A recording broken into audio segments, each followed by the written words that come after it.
You've been lied to about who you are. They told you the version of you they knew is the real one, that you must stay familiar to stay loved, that changing means losing yourself. But if that were true, why does the old identity feel like clothes that no longer fit? Why do old roles feel exhausting to perform?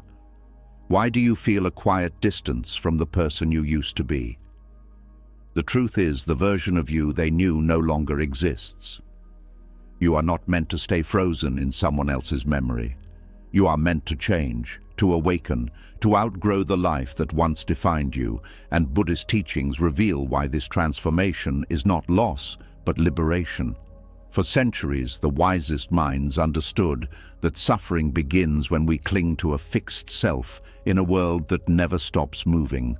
Not through force, not through rebellion, but through awareness, the kind that lets you release who you were without fear of who you are becoming.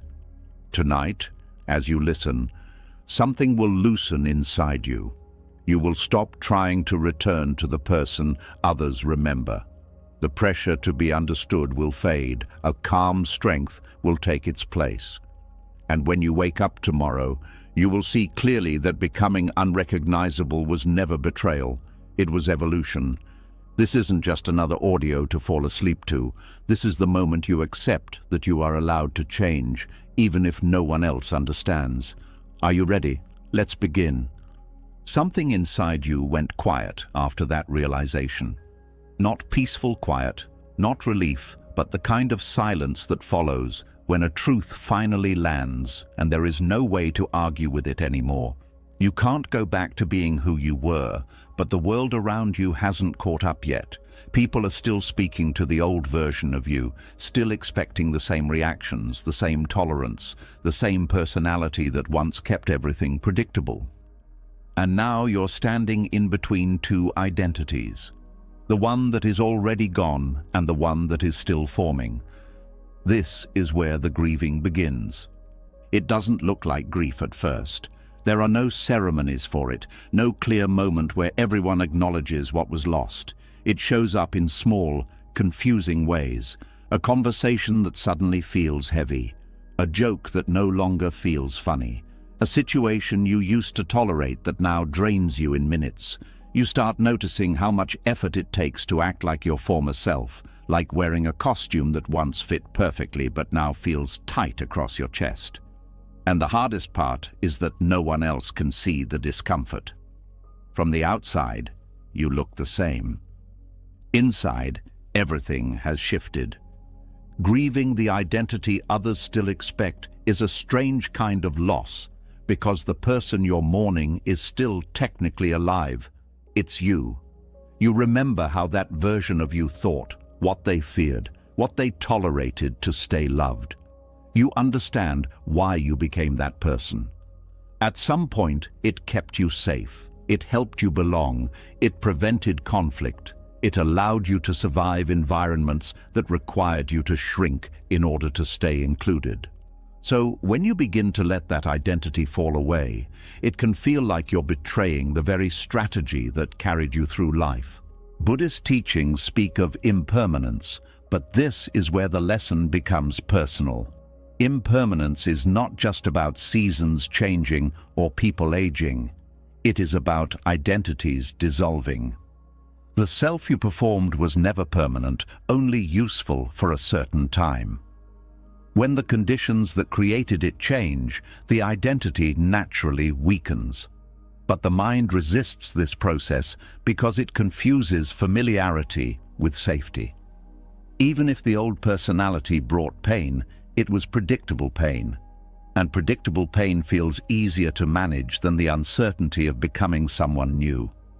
One of the most painful parts of this grieving is the pressure to keep performing for others. People don't always demand it directly. Sometimes it comes through subtle disappointment in their voice when you respond differently. Sometimes it shows up as confusion when you don't laugh at the same things. Sometimes it appears as guilt, as if your growth is an inconvenience to those who preferred you unchanged. You start to notice how relationships can be built around roles rather than genuine connection. The helper, the peacemaker, the quiet one, the strong one, the one who never complains. When you stop playing the role, the relationship itself feels unstable, as if it depended more on your function than your presence. There is also fear mixed into the grief. If you stop being who they expect, will they still stay? Will they still love you? Will you lose the place you once had in their lives? This fear can tempt you to step back into the old personality just to restore harmony. You might catch yourself apologizing for boundaries that are actually healthy. You might explain yourself too much, hoping they will understand and allow the new you to exist without tension. But explanation rarely solves this kind of problem because the issue is not misunderstanding, it is attachment. They are attached to who you were. And you might still be attached to being seen as that person. Letting go of the pressure to perform begins quietly. It starts with noticing when you are acting instead of living. A moment where you say yes, even though your body wants to say no.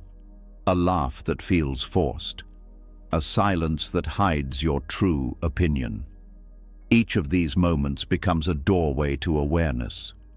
Buddhism teaches that awareness dissolves suffering because it reveals what is actually happening instead of what we pretend is happening. Once you see that you are performing, it becomes harder to keep pretending without feeling the cost. Another layer of grief appears when you realize that some people only felt comfortable with the wounded version of you. They understood you when you were struggling because your pain made you relatable. Your healing creates distance because it removes the dynamic that once connected you. This realization can feel lonely. You might question whether growth is worth the separation it creates, but the alternative would be staying wounded to preserve connection, and that is a quiet form of self-abandonment. There is also a sense of disorientation that comes with shedding an identity. If you are no longer who you were, who are you now? Without the familiar personality traits that defined you, you might feel empty for a while. This emptiness is not a sign of failure. It is space, a clearing where something more authentic can emerge. But the mind often interprets this space as loss, not possibility. It wants immediate certainty, a new label, a new story to hold on to. Buddhism encourages staying in the uncertainty long enough for clarity to grow naturally, rather than forcing a new identity too quickly. You may notice memories surfacing during this grieving process. Moments where the old identity was shaped. Times when you learned that being quiet kept the peace, that being agreeable prevented rejection, that being strong meant suppressing your needs. These memories are not returning to hurt you. They are surfacing so you can see the origin of the persona you carried. Compassion becomes essential here. Instead of judging your past self for not knowing better, you begin to appreciate the intelligence behind those survival strategies. They were not weaknesses, they were adaptations.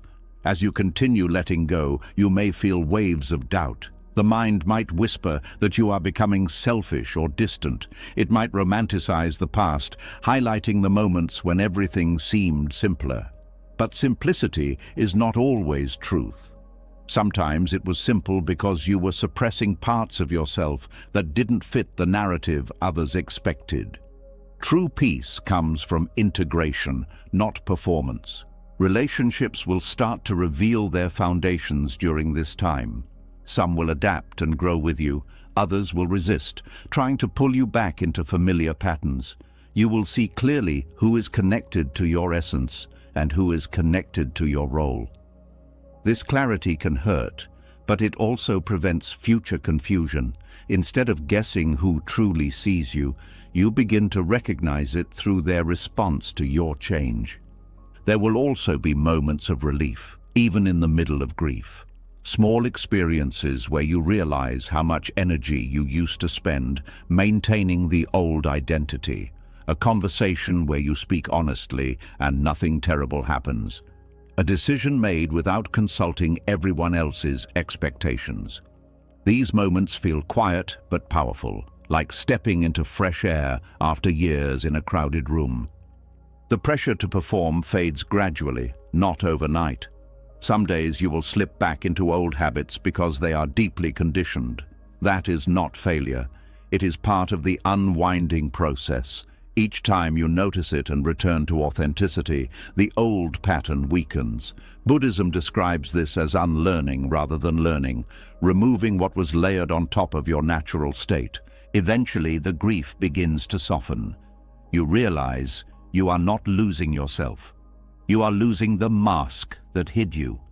The sadness transforms into a calm acceptance that people will remember you differently than you see yourself now, and that is okay. Their memory belongs to them. Your life belongs to you. You may also develop compassion for those who struggle with your change, not because you need their approval, but because you understand how unsettling transformation can feel when someone else initiates it. Your evolution can remind them of their own stagnation, their own fears of change. This understanding prevents bitterness from taking root. You don't need to convince them. You simply continue walking your path. Over time, a quiet confidence replaces the need to be recognized. You stop waiting for permission to be who you are becoming. The grief dissolves into gratitude for the journey that brought you here. Even the old identity, with all its limitations, becomes something you honor rather than resent. It carried you to the point where you could finally release it. What remains is a sense of alignment that cannot be performed. It is not loud or dramatic. It feels steady, grounded, real. You no longer feel the urge to return to the person others remember because you see clearly that doing so would be a step away from yourself. The version of you they knew served its purpose. It was never meant to be permanent. And as this realization settles, something unexpected happens. The need to explain your change disappears. You no longer feel obligated to justify why you are different. You understand that transformation is not something that requires approval to be valid. It simply unfolds, like seasons shifting without asking permission from the trees. This is the quiet freedom that follows the grief, not the absence of sadness, but the presence of truth. You stop performing. You stop apologizing for evolving. You stop carrying the emotional weight of expectations that no longer belong to you. And in that space, a new identity begins to form, not one designed to please others, but one that reflects who you are when nothing is forced. The process is slow, almost invisible, but deeply real. You are not becoming someone else. You are becoming someone closer to yourself than you have ever been. The grief was not a sign that something went wrong. It was proof that something real was changing. As the weight of performing an identity you no longer needed began to fall away, a strange space opened in your life. It wasn't relief yet. It wasn't peace either. It felt more like standing in a doorway after closing the room behind you, only to realize you don't fully belong in the next one yet. The grief of letting go quietly turned into distance, not just from who you were, but from the places and people that once felt like home. This is where transformation reveals its hidden cost. Growth doesn't just remove old masks, it changes where you can breathe comfortably. At first, the loneliness is subtle. It doesn't arrive as dramatic isolation. It shows up in moments that used to feel normal. You sit in a familiar space and something feels off, as if the emotional temperature has changed, but no one else notices. Conversations repeat patterns you no longer resonate with. Topics that once held your attention now feel shallow or exhausting. You find yourself quieter, not because you have nothing to say, but because what matters to you has shifted beyond the room's language. Outgrowing familiar environments is one of the most disorienting experiences a person can face, because it removes the illusion of belonging without immediately providing a new one. These rooms were once your shelter. They held your routines, your history, your shared references with others. But transformation alters your inner world first. long before your outer world rearranges itself.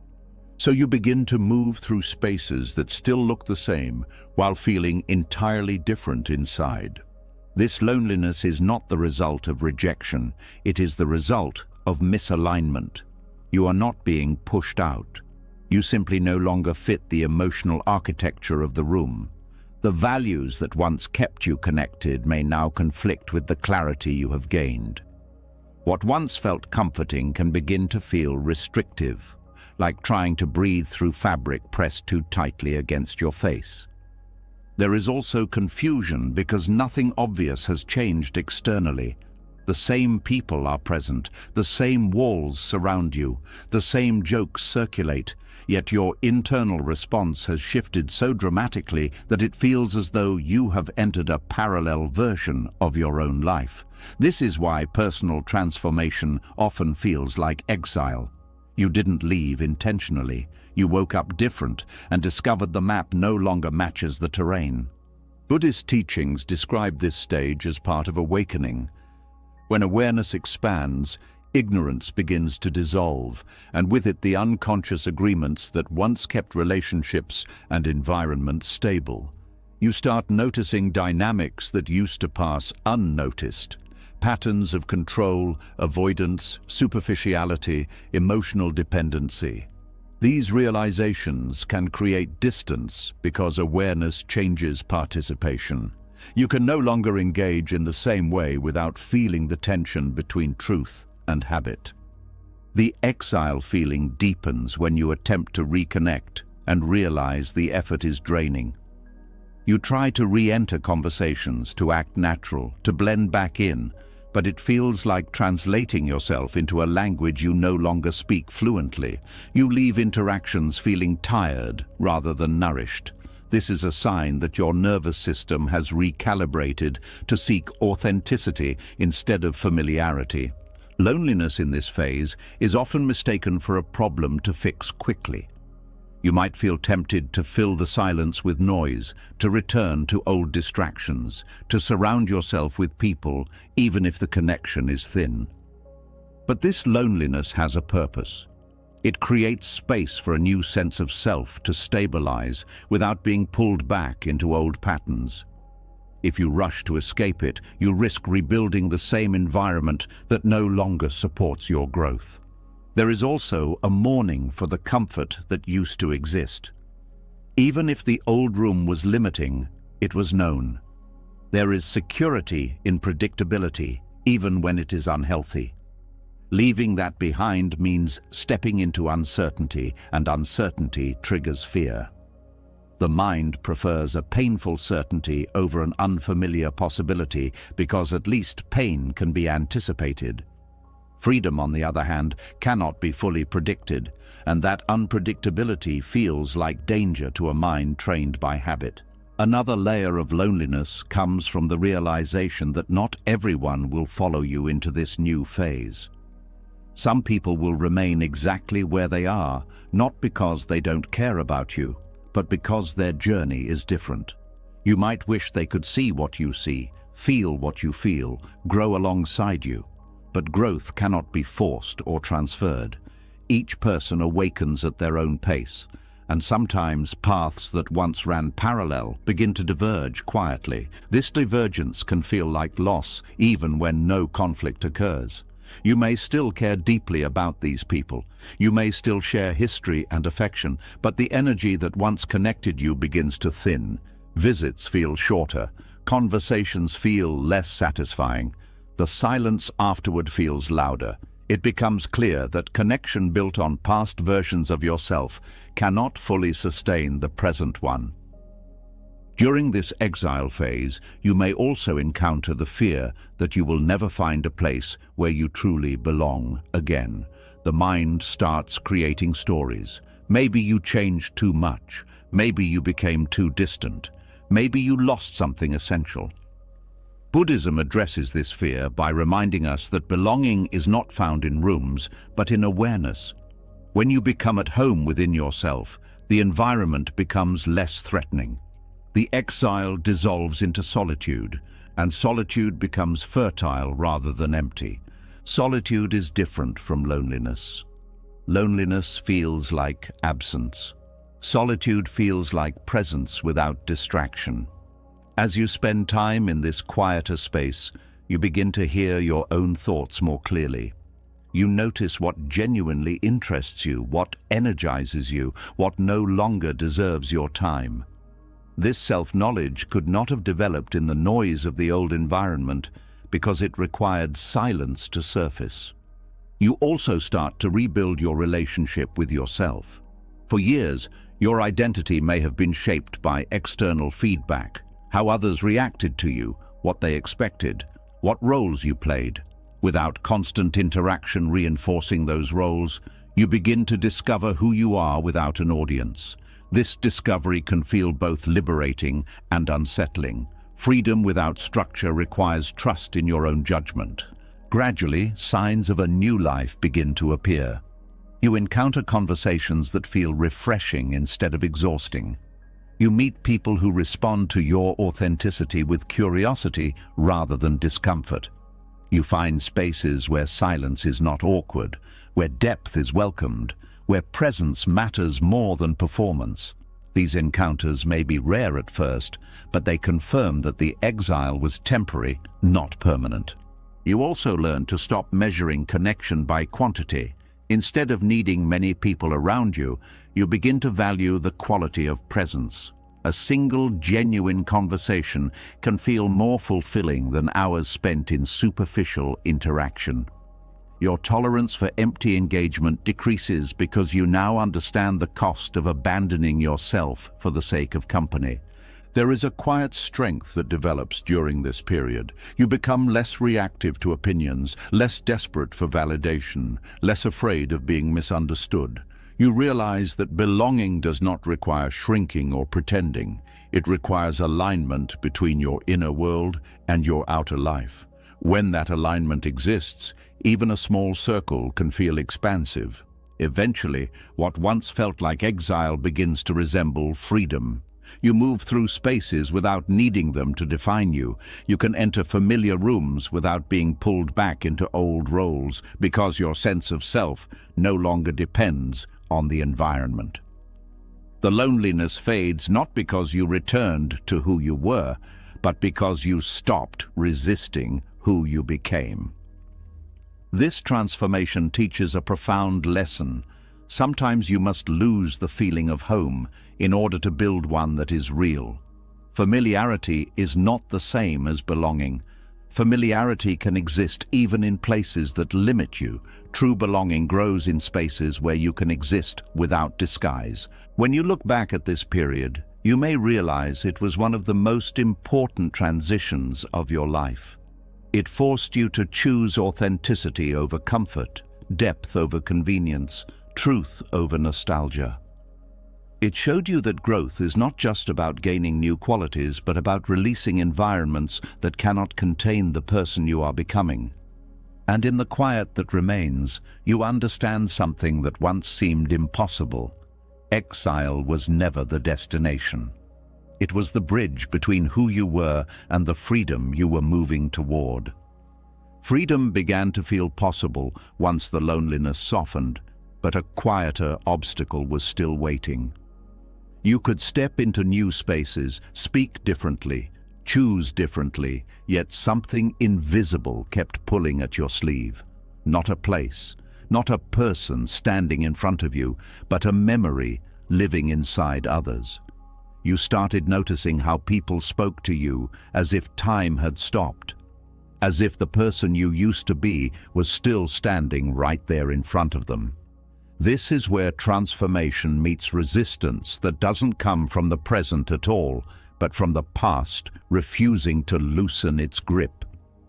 It hurts in a very specific way when someone describes you using words that no longer feel true.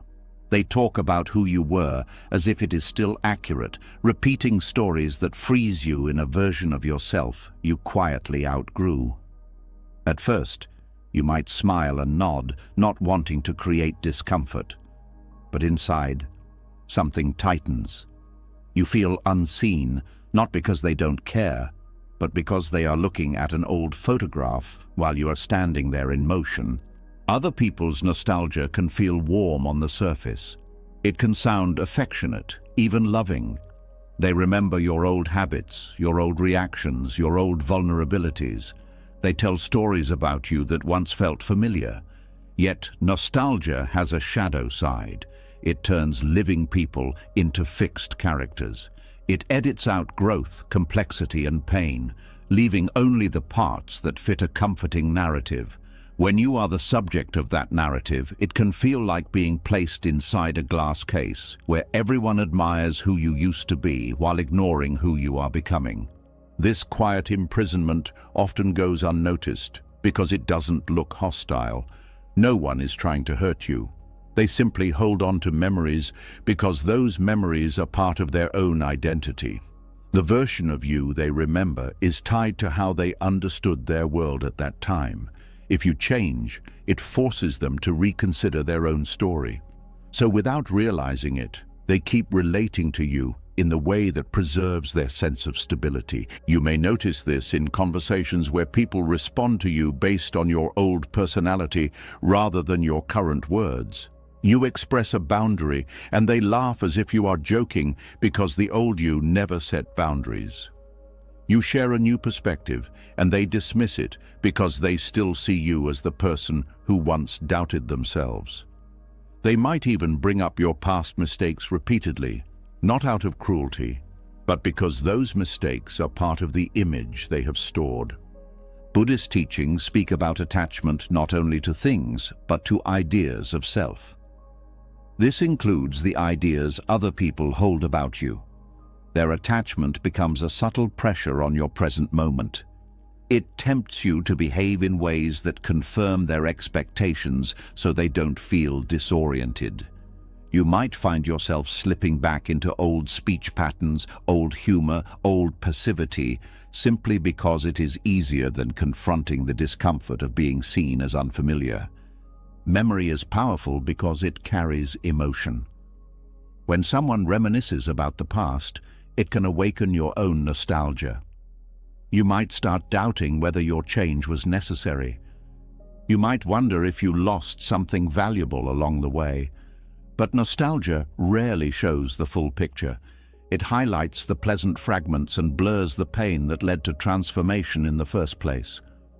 What feels like longing for simpler times is often longing for a time when you didn't yet know what you know now. This is why being frozen in someone else's memory can feel suffocating. It asks you to deny your own evolution to preserve their comfort. It invites you to perform a role that no longer aligns with your awareness. Over time, this performance becomes exhausting because it splits your energy. Part of you is trying to stay authentic while another part is trying to maintain harmony. You might start avoiding certain people or situations because you anticipate being pulled back into that past role. Not because you dislike them, but because interacting feels like stepping into a time capsule. You leave feeling drained, as if you spent hours pretending to be someone else. This avoidance can create guilt, especially if the people involved were important in your life. You question whether distancing yourself is selfish, even though staying connected in the old way feels dishonest. Another challenge appears when people resist acknowledging your growth. They may respond defensively when you act differently, interpreting your change as judgment or rejection. Your calm may feel threatening to someone used to your emotional reactivity. Your independence may feel like abandonment to someone who relied on your availability. Their reaction is less about you and more about the shift in the dynamic they depended on. Understanding this does not eliminate the pain, but it prevents resentment from taking root. You begin to see that their nostalgia is not an attack. It is a form of clinging, driven by fear of losing what felt familiar. Compassion becomes possible when you recognize that they are also grieving, even if they cannot articulate it. They are losing the version of you that helped them feel secure. At the same time, compassion does not require self-betrayal. You can acknowledge their memories without stepping back into the role they expect. This balance takes practice. It involves responding from your present awareness while allowing them time to adjust. Some will eventually see you clearly. Others may continue relating to the past version indefinitely. Your peace cannot depend on their ability to update their perception. Buddhism teaches that identity is fluid, a process rather than a fixed entity. When you internalize this truth, you stop feeling obligated to remain consistent with someone else's memory. You understand that their image of you belongs to their mind, not to your life. You are free to change, even if the change is inconvenient for others. Letting go of the need to be remembered accurately is a turning point. It releases you from the invisible contract that says you must behave in ways that confirm the past. You accept that some people will always think of you as who you were, and that is not something you need to correct. Trying to manage everyone's perception would consume the energy needed to live authentically. There is also relief in recognizing that you are not responsible for maintaining someone else's nostalgia. Their memories are part of their journey, just as your transformation is part of yours. When you stop trying to reconcile the two, a sense of spaciousness appears. You can appreciate the shared history without being trapped inside it. You may still feel moments of sadness when you realize that certain connections cannot evolve with you. The stories you once shared may no longer carry the same meaning. The bond that depended on a specific version of you may fade. This is not a failure of love. It is a reflection of impermanence. Relationships, like identities, change form over time. As you continue forward, new relationships begin to form that are rooted in who you are now rather than who you were. These connections feel lighter because they do not require you to explain your growth or justify your differences. There is mutual curiosity instead of assumption, presence instead of projection. Eventually, the sense of imprisonment dissolves. You stop reacting to being seen as your past self because you no longer feel defined by it. Their nostalgia becomes background noise rather than a force shaping your behavior. You can listen to old stories about yourself without feeling pulled back into them. This freedom does not erase your history, it integrates it. You carry your past as knowledge rather than identity. The roles you once played become chapters rather than cages. You can revisit them without becoming them again.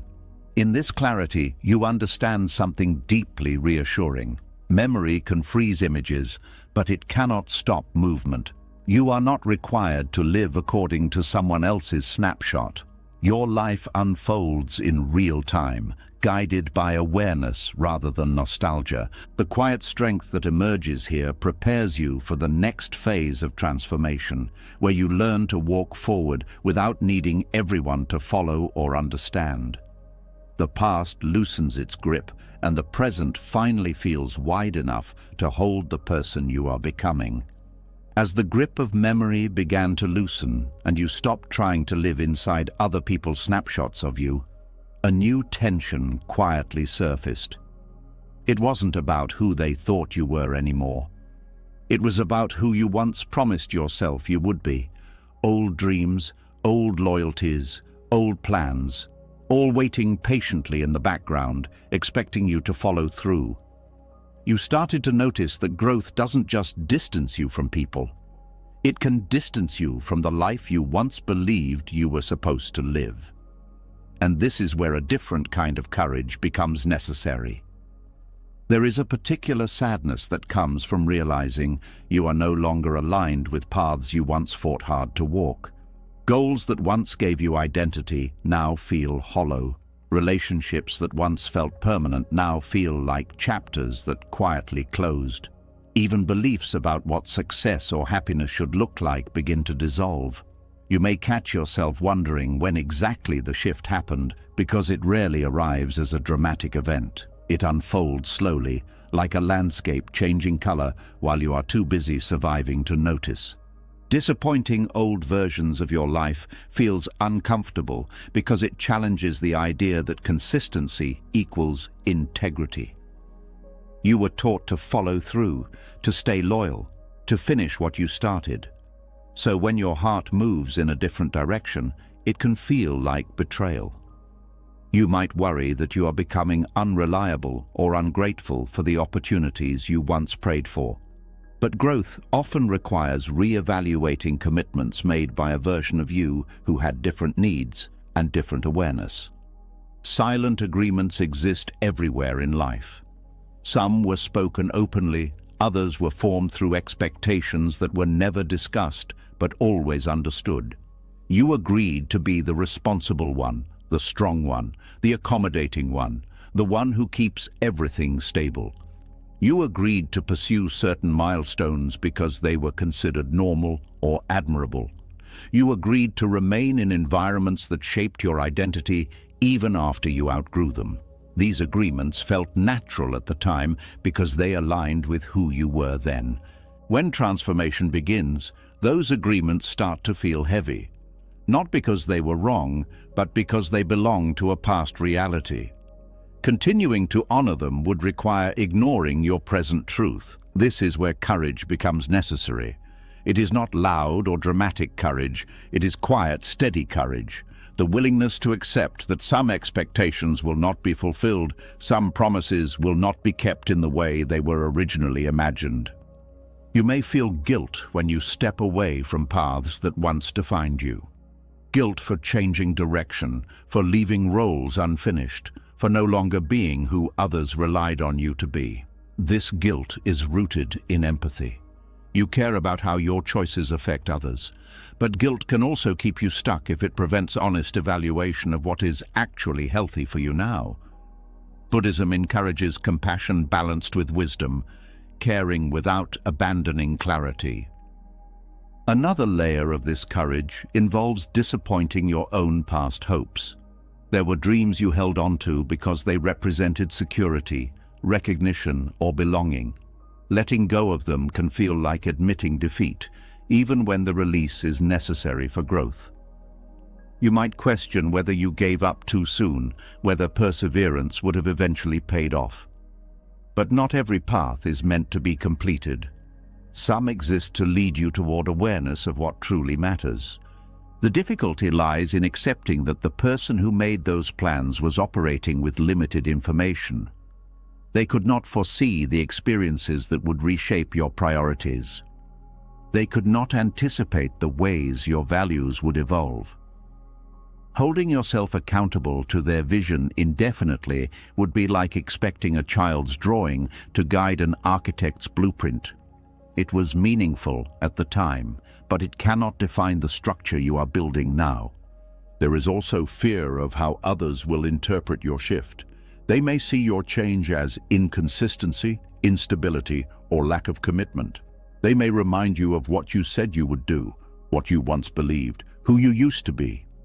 Their confusion can intensify your own doubts. Yet clarity often emerges only after you allow yourself to move beyond expectations that no longer reflect your inner state. Buddhist teachings emphasize that attachment to fixed outcomes creates suffering.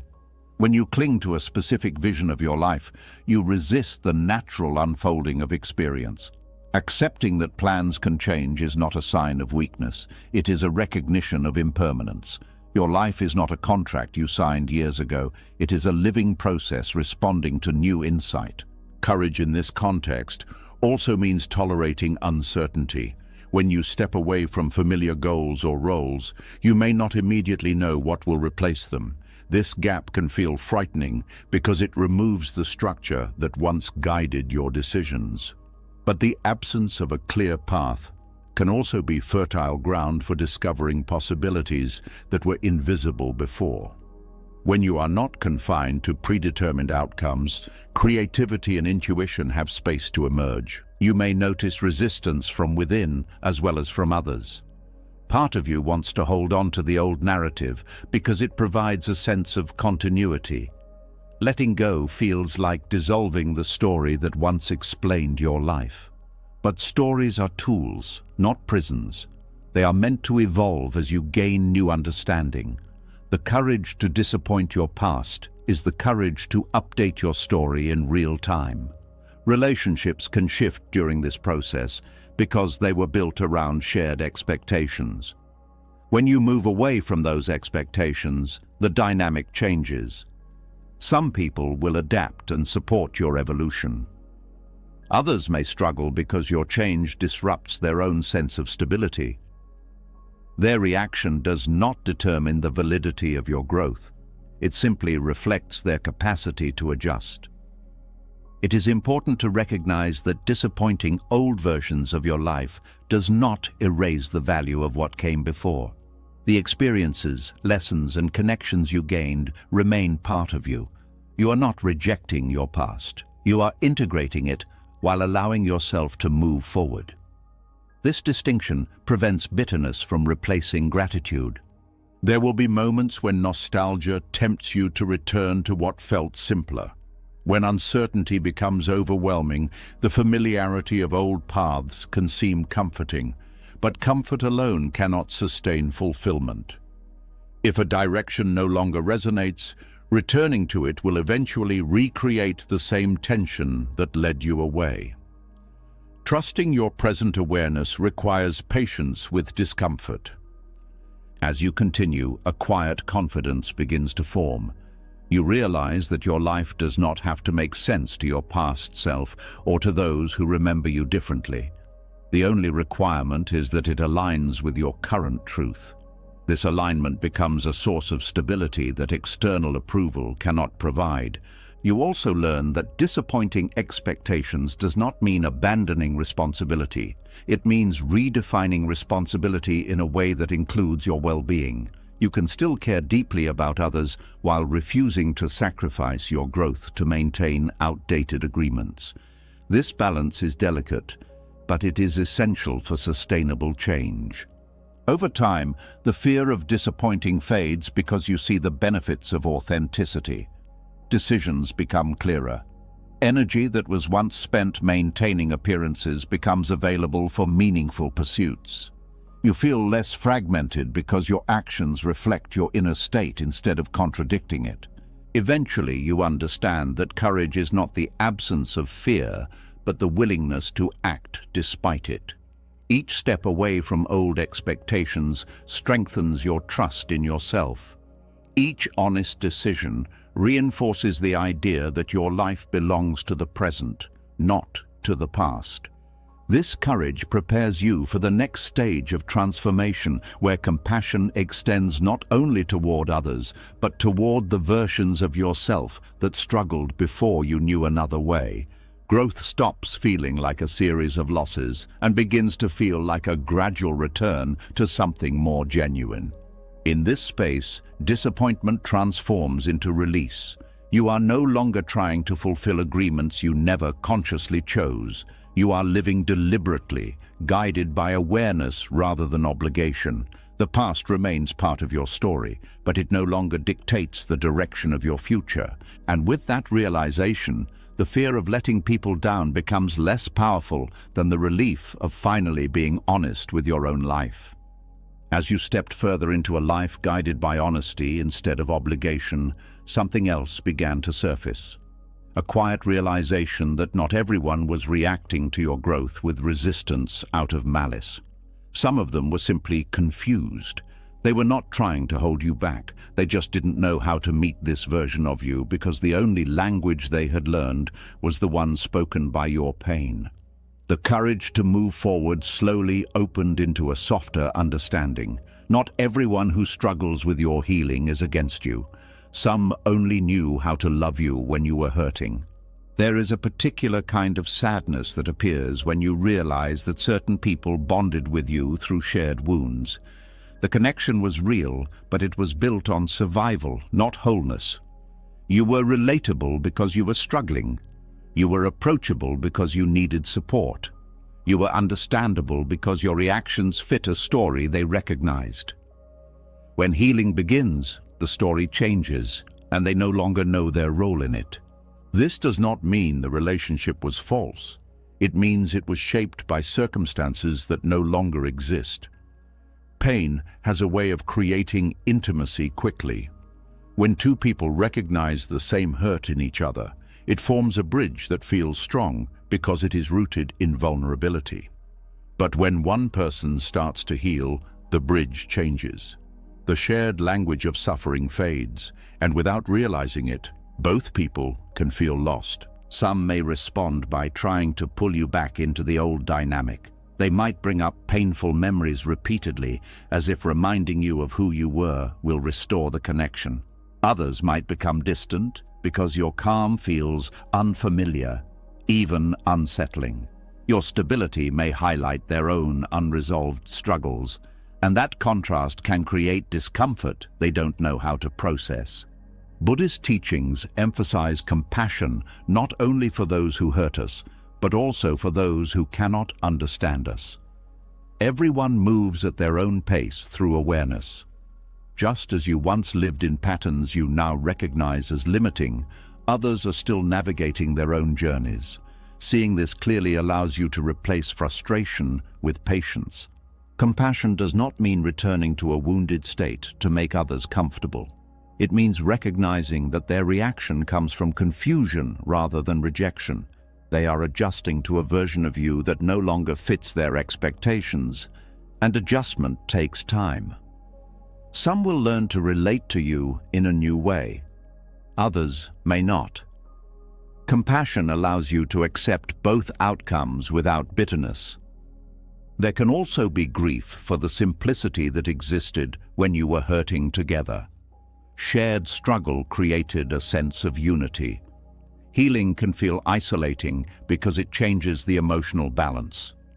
You may find yourself wanting to help them the way they once helped you, but healing cannot be forced. Offering support without trying to fix them becomes the most respectful approach. It is important to understand that your healed state may feel distant to someone who is still in pain.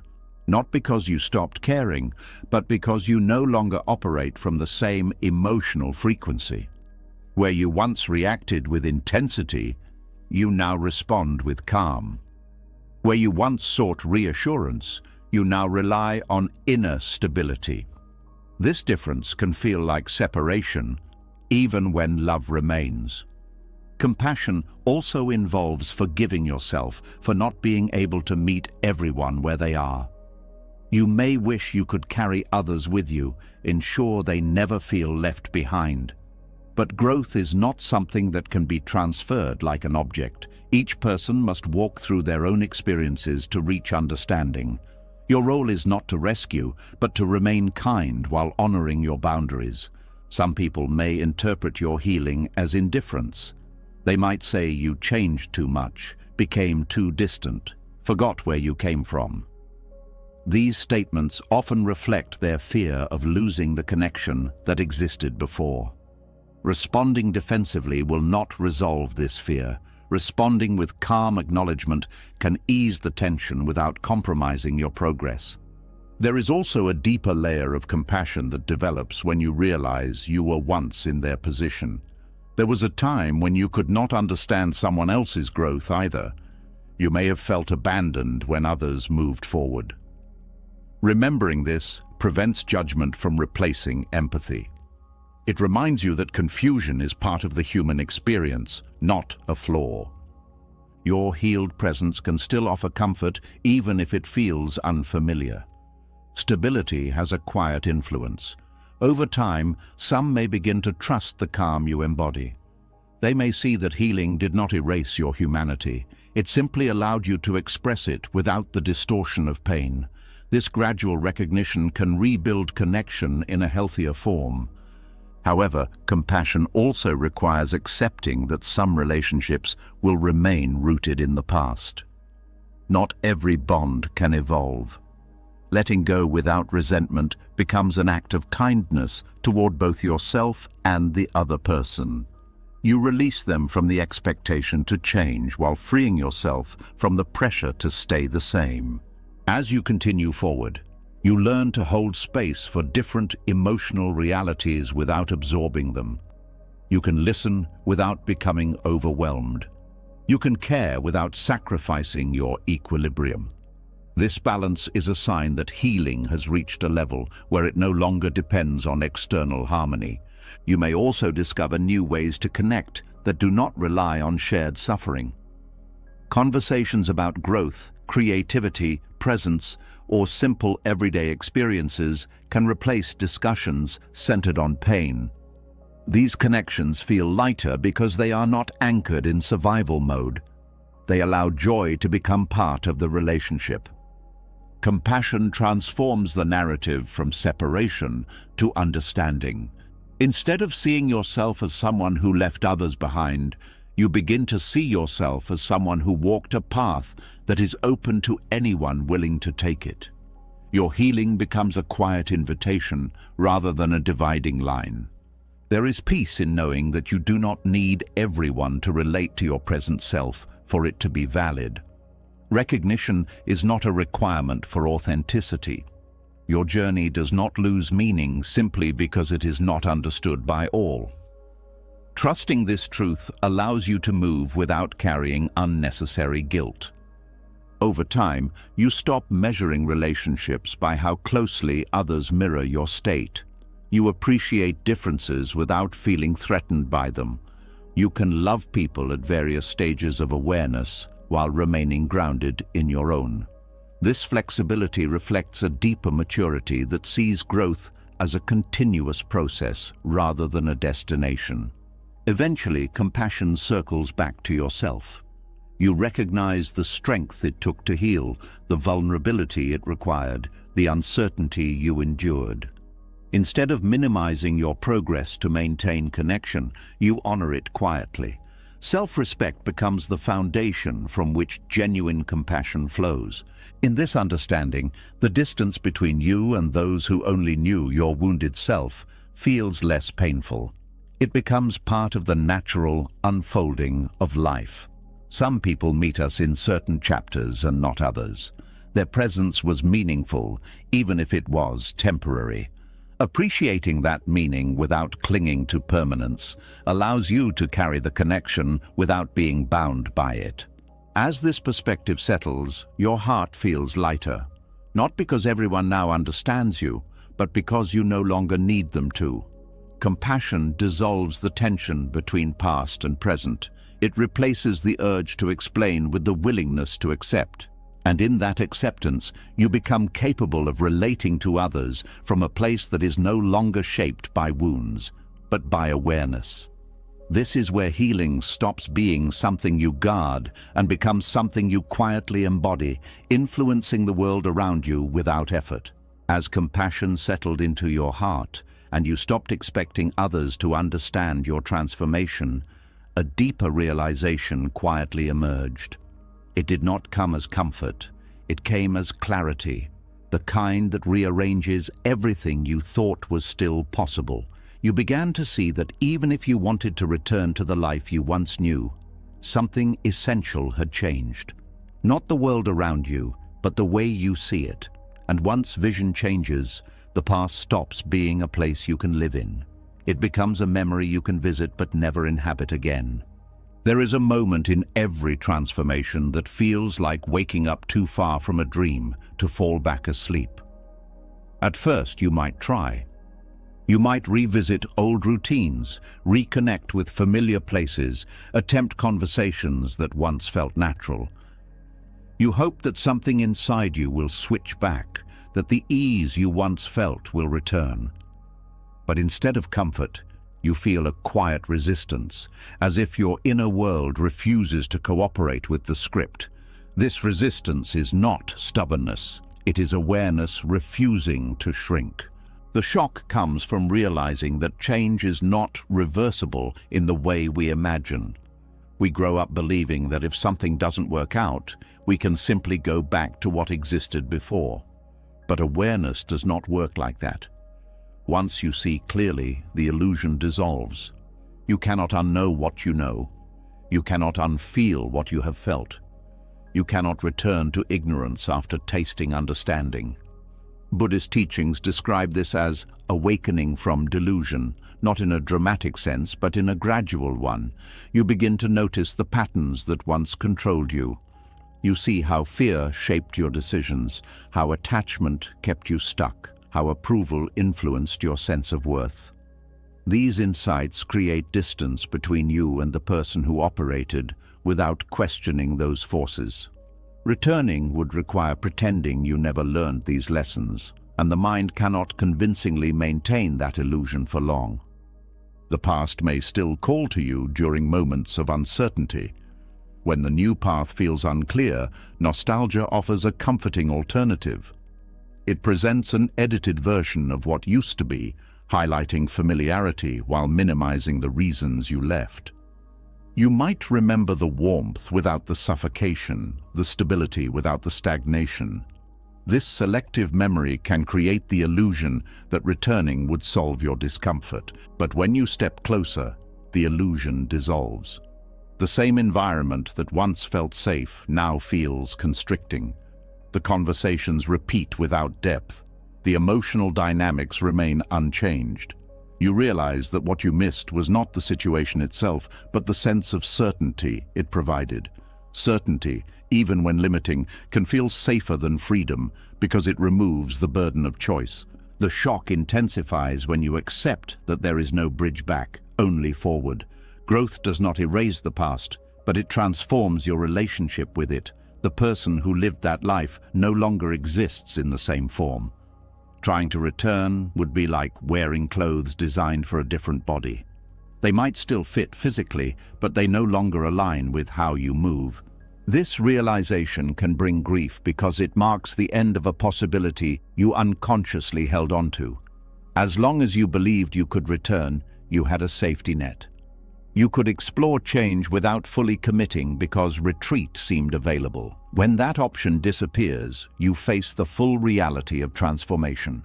There is no backup plan, only the unknown ahead. You may also feel a sense of betrayal, not toward others, but toward time itself. Why didn't anyone explain that awareness changes everything? Why didn't anyone warn you that growth can isolate you from your own history? These questions reflect the human desire for stability in a world defined by impermanence. Buddhism answers by reminding us that change is the only constant, even when we resist it. As awareness expands, your perception of meaning shifts. Activities that once seemed important may lose their appeal. Conflicts that once consumed you may appear insignificant. The urgency you once felt begins to fade, replaced by a quieter understanding of what truly matters. This shift can create distance between you and those who are still engaged in the patterns you left behind, not because you consider yourself better, but because your priorities have evolved. There is also a physical sensation to this realization. A heaviness in the chest, a tightness in the throat, a quiet fatigue that comes from processing something irreversible. Your body understands before your mind fully accepts it. It knows you are crossing a threshold that cannot be uncrossed. Allowing these feelings to surface without resistance helps the transition unfold naturally. You might question whether you would be happier if you had never changed. This thought often appears during moments of loneliness or doubt. It romanticizes the past as simpler, ignoring the dissatisfaction that initiated the journey. But happiness based on ignorance is fragile. It depends on not seeing what lies beneath the surface. Once awareness exposes the deeper layers, superficial contentment cannot sustain itself. Another aspect of the shock is realizing that not everyone will recognize your transformation. Some may still treat you as if nothing has changed, reinforcing the sense of disconnection. You might feel tempted to explain your experience, to seek validation for what you are going through. Yet words often fall short because awareness is experiential, not conceptual. It cannot be fully communicated, only lived. Gradually, acceptance begins to replace shock. You stop searching for ways to return and start exploring how to move forward with intention. The unknown becomes less threatening when you approach it with curiosity rather than fear. You begin to see that not being able to go back is not a punishment, but an invitation to create something new. Freedom emerges from this acceptance. Without the option of retreat, you invest fully in the present. You pay closer attention to what aligns with your values, what nourishes your spirit, what feels genuine rather than performative. Decisions become less about avoiding discomfort and more about honoring truth. You may also discover a deeper appreciation for impermanence. Knowing that nothing can be held permanently encourages you to engage with life more fully. Moments become precious, not because they will last, but because they will not. This perspective transforms loss into a reminder of presence rather than a source of despair. Relationships evolve as well. Those who resonate with your awareness remain, while others fade naturally. The connections that endure feel more authentic because they are based on who you are now, not who you were. You stop trying to recreate the past and start building bonds that reflect your current understanding. There is peace in realizing that forward movement does not require certainty. You do not need to know exactly where you are going to trust that you cannot return to where you were. Trust becomes the foundation of your journey, replacing the illusion of control. Over time, the shock fades into quiet gratitude. You recognize that awareness, even when painful, is a gift. It frees you from repeating patterns that once limited your growth. It opens possibilities that were invisible before. It allows you to live with intention rather than habit.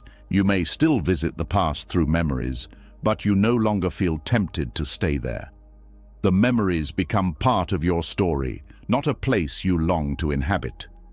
You carry them with understanding instead of attachment. In this clarity, you realize that return was never truly possible. Even if circumstances remained unchanged, time would have altered you in subtle ways. The idea of going back was always an illusion created by fear of the unknown. Seeing through that illusion is what transforms shock into liberation, and in that liberation, you find a quiet readiness for whatever comes next. Not because you have all the answers, but because you no longer need them to keep moving. When the shock faded and acceptance took its place, something quieter began to happen. You stopped looking over your shoulder. The past no longer felt like a door you might reopen, and the future no longer felt like something you needed to force into shape. Instead, there was a steady awareness that your life was already moving in a new direction, even if no one else had noticed yet. You didn't feel the urge to explain yourself anymore. You didn't feel the need to justify why you were different. The change was no longer an argument you had to win. It was simply a reality you were living. There is a subtle power in allowing transformation to unfold without announcing it. In the beginning of any change, there is often a desire to declare it, to tell people who you are becoming so they can understand and adjust. This impulse comes from the fear of being misinterpreted. You want reassurance that your growth will not isolate you, that others will meet you halfway if they know what is happening inside you. But as awareness deepens, you realize that not all changes need witnesses to be valid. Living your evolution quietly creates a different kind of stability. Instead of seeking approval, you focus on alignment. Your actions begin to reflect your new understanding without requiring explanation. You say no when something feels wrong, not as a statement, but as a natural response. You walk away from environments that drain you without making a speech about it. You choose differently, and over time, those choices speak more clearly than any words could. This quiet rewriting of your story can feel strange at first because you were conditioned to communicate everything. You were taught that transparency equals honesty, that others deserve to know your reasons. But there is a difference between secrecy and privacy. Secrecy hides out of fear. Privacy protects what is still forming. Some transformations are too delicate to expose to constant scrutiny. They need space to grow without being questioned at every step. Buddhist teachings emphasize the importance of right action over right speech when it comes to personal growth. Words can create attachment to identity. When you declare who you are becoming, you risk turning that identity into something rigid. Living the change keeps it fluid. It allows you to adjust naturally as you learn, without feeling bound by what you said earlier. You may notice that people begin to respond to you differently, even if you never explain why. They sense the shift in your energy. Conversations that once pulled you into drama lose their grip because you no longer feed them. Situations that once intimidated you no longer hold the same power. Your calm presence communicates boundaries more effectively than any argument. There will still be moments when others question your silence. They may ask why you are distant, why you are not as available, why you seem different. You might feel the urge to provide a detailed explanation to ease their discomfort, but sometimes the most honest response is simplicity. You do not owe a full narrative for every step of your evolution.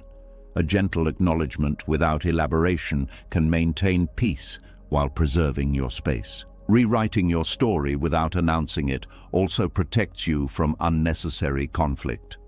Not everyone is ready to accept your growth, and explaining yourself repeatedly can drain your energy. Living quietly allows those who are receptive to adjust naturally, while those who are not may drift away without confrontation. This process reduces friction because it removes the need for persuasion. Another benefit of this approach is that it keeps your focus on the present rather than on managing perceptions. When you are busy defending your change, you are still tied to the past version of yourself. When you simply live differently, your attention remains on what matters now. This shift strengthens your sense of autonomy. There is also a deeper humility in allowing actions to speak. You do not present yourself as someone who has figured everything out. You remain open to growth because you are not attached to a declared identity. This openness creates space for continuous learning. It prevents the ego from turning transformation into a performance. You may begin to notice how much of your previous life involved explaining, justifying, negotiating your existence. Letting go of that habit can feel liberating. Conversations become simpler because you are not trying to control how you are perceived.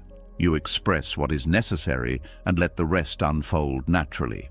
Silence can also be a form of respect for your process and for the autonomy of others.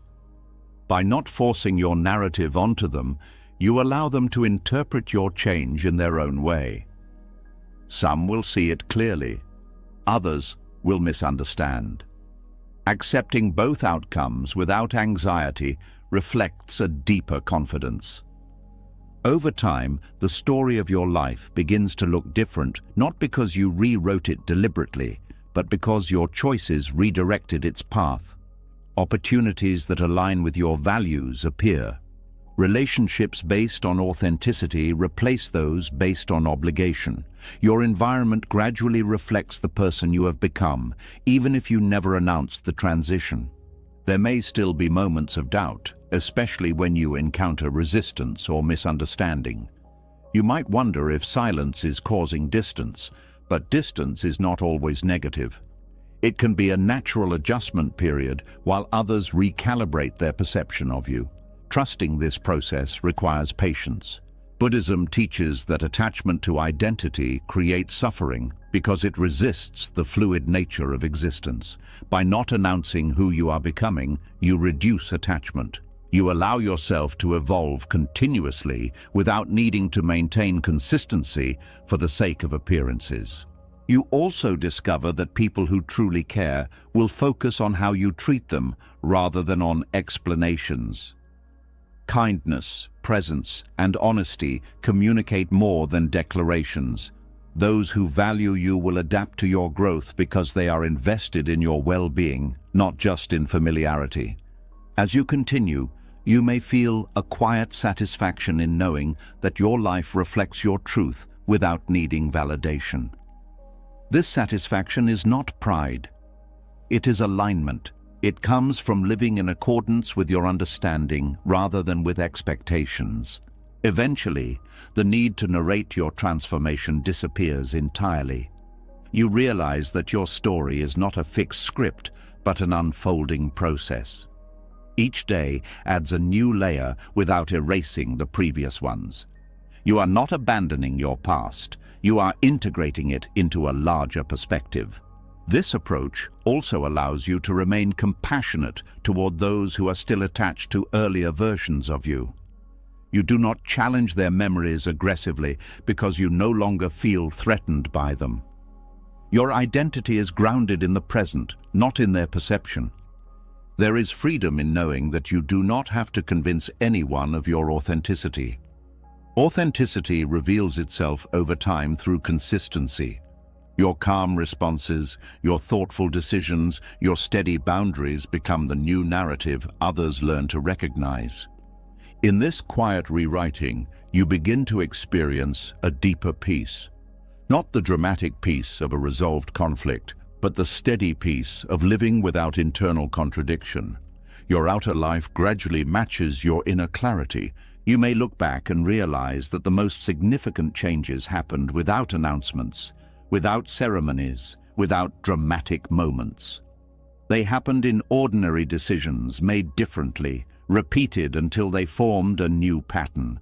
And in that realization, you understand that transformation does not need an audience to be real. It only needs your willingness to live it fully. As your story began to rewrite itself through quiet actions instead of explanations, another shift appeared that you could not ignore. People started reacting to you with uncertainty. They hesitated before speaking, as if trying to calculate which version of you would answer. Some seemed cautious, others curious, a few even uncomfortable. You realized that the consistency they once relied on was gone. You were no longer easy to predict, and that unpredictability unsettled more than just them. It unsettled you too. Because predictability had once been your proof that you were stable, trustworthy, understood. Now you were stepping into a different kind of freedom, one that did not come with familiar reassurance. There is a strange discomfort in realizing that you are no longer the person everyone can anticipate. You used to respond the same way to certain situations. You had patterns people memorized. They knew what would make you say yes, what would make you apologize, what would keep you quiet, what would draw you back even after you said you were done. These patterns created a sense of order, even if that order limited you. When those patterns break, the environment around you loses its script. Freedom without predictability can feel like walking without a map. At first, it does not feel empowering. It feels exposed. You may question whether you are becoming inconsistent or unreliable. The mind tries to pull you back toward familiar behavior because it equates consistency with safety. But true transformation often disrupts the patterns that once defined you. It is not instability. It is growth moving faster than old habits can keep up with. Buddhist teachings emphasize the fluid nature of the self. When awareness deepens, reactions become less automatic. Instead of responding from conditioning, you respond from presence. Presence cannot be predicted because it adapts to what is actually happening rather than what has happened before. This adaptability can look erratic to those who are used to your predictability, but in reality, it is a sign of freedom from mechanical behavior. You might notice this shift in small ways. Situations that once triggered anxiety now meet calm. Requests you once accepted without question now receive thoughtful consideration. Conflicts that would have escalated now dissolve because you refuse to engage in the same emotional loop. These changes make your responses less consistent in the eyes of others, but more authentic in relation to your current awareness. There is also unease because unpredictability removes the comfort of identity. If you are not the reliable peacemaker, the accommodating friend, the strong one who never needs support, then who are you? Without those roles, you may feel undefined. This undefined space can feel like instability, even though it is actually openness, the ability to respond without being constrained by expectations. Others may react strongly to this shift because your unpredictability challenges their sense of control. Predictable people are easier to manage. When someone can anticipate your reaction, they can shape their behavior accordingly. When they cannot, they must engage with you more honestly. This change can create tension because it removes the hidden agreements that once governed the relationship. You may also encounter accusations that you have changed too much. People might interpret your unpredictability as moodiness or inconsistency. They may try to diagnose your growth as a problem because it disrupts their comfort. Recognizing this reaction as fear rather than truth allows you to stay grounded. Their discomfort does not define your transformation. Freedom from predictability also means freedom from manipulation. When your responses are no longer automatic, others cannot rely on old triggers to influence you.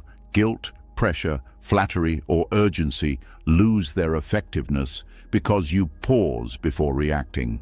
This pause creates space for choice, and choice is the foundation of autonomy. At the same time, this freedom requires responsibility. Without predictable patterns, you must rely on inner guidance rather than external cues. Decisions become more intentional because they are not dictated by habit. This responsibility can feel heavy at first because it removes excuses. You cannot say you reacted a certain way because you always do. You must acknowledge that you are choosing differently. There is also a learning curve in trusting your new responses. You may second-guess yourself, wondering if you are overcorrecting or acting impulsively. Over time, patterns of authenticity replace patterns of conditioning, and trust grows. You begin to see that unpredictability does not mean chaos. It means flexibility guided by awareness. Relationships that survive this phase often become stronger because they are based on mutual respect rather than predictability. People who value your authenticity will adjust to your evolving nature. They will engage with you as you are now rather than as a fixed character. This dynamic creates a more honest connection, even if it requires patience. Some relationships may fade because they depended on your consistency in roles that no longer exist. This fading is not a failure. It reflects the natural process of alignment. Connections that cannot adapt to your growth were tied to patterns you outgrew. Letting them go creates space for interactions that support your present self. You may also notice a deeper sense of aliveness emerging from this unpredictability. Without rigid scripts, life feels less repetitive. You experience situations freshly rather than through the filter of expectation. This freshness can bring excitement but also vulnerability because it removes the illusion of control. Buddhism teaches that clinging to certainty creates suffering because reality is inherently uncertain. Embracing unpredictability aligns you with this truth. Instead of resisting change, you move with it. This movement reduces internal conflict because you are no longer trying to freeze life into familiar shapes. The uneasy part of this freedom gradually softens as you recognize its benefits. You become less afraid of the unknown because you trust your ability to respond to whatever arises. Confidence shifts from controlling outcomes to navigating them. This shift reduces anxiety because it removes the need to anticipate every possibility. You also develop greater compassion for others' discomfort. You understand that unpredictability can feel threatening when someone relies on stability to feel secure.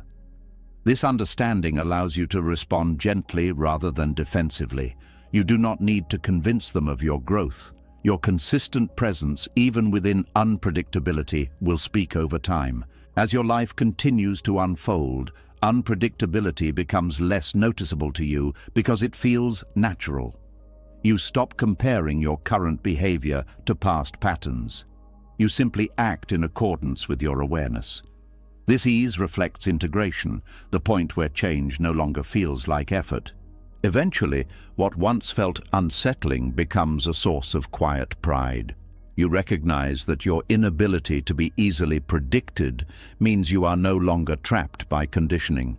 You are responding to life as it is, not as it was.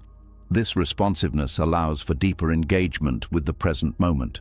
In this state, freedom does not feel like rebellion, it feels like alignment. You are not unpredictable for the sake of defiance. You are unpredictable because you are no longer performing a fixed identity. Each moment invites a fresh response, and you trust yourself to meet it honestly.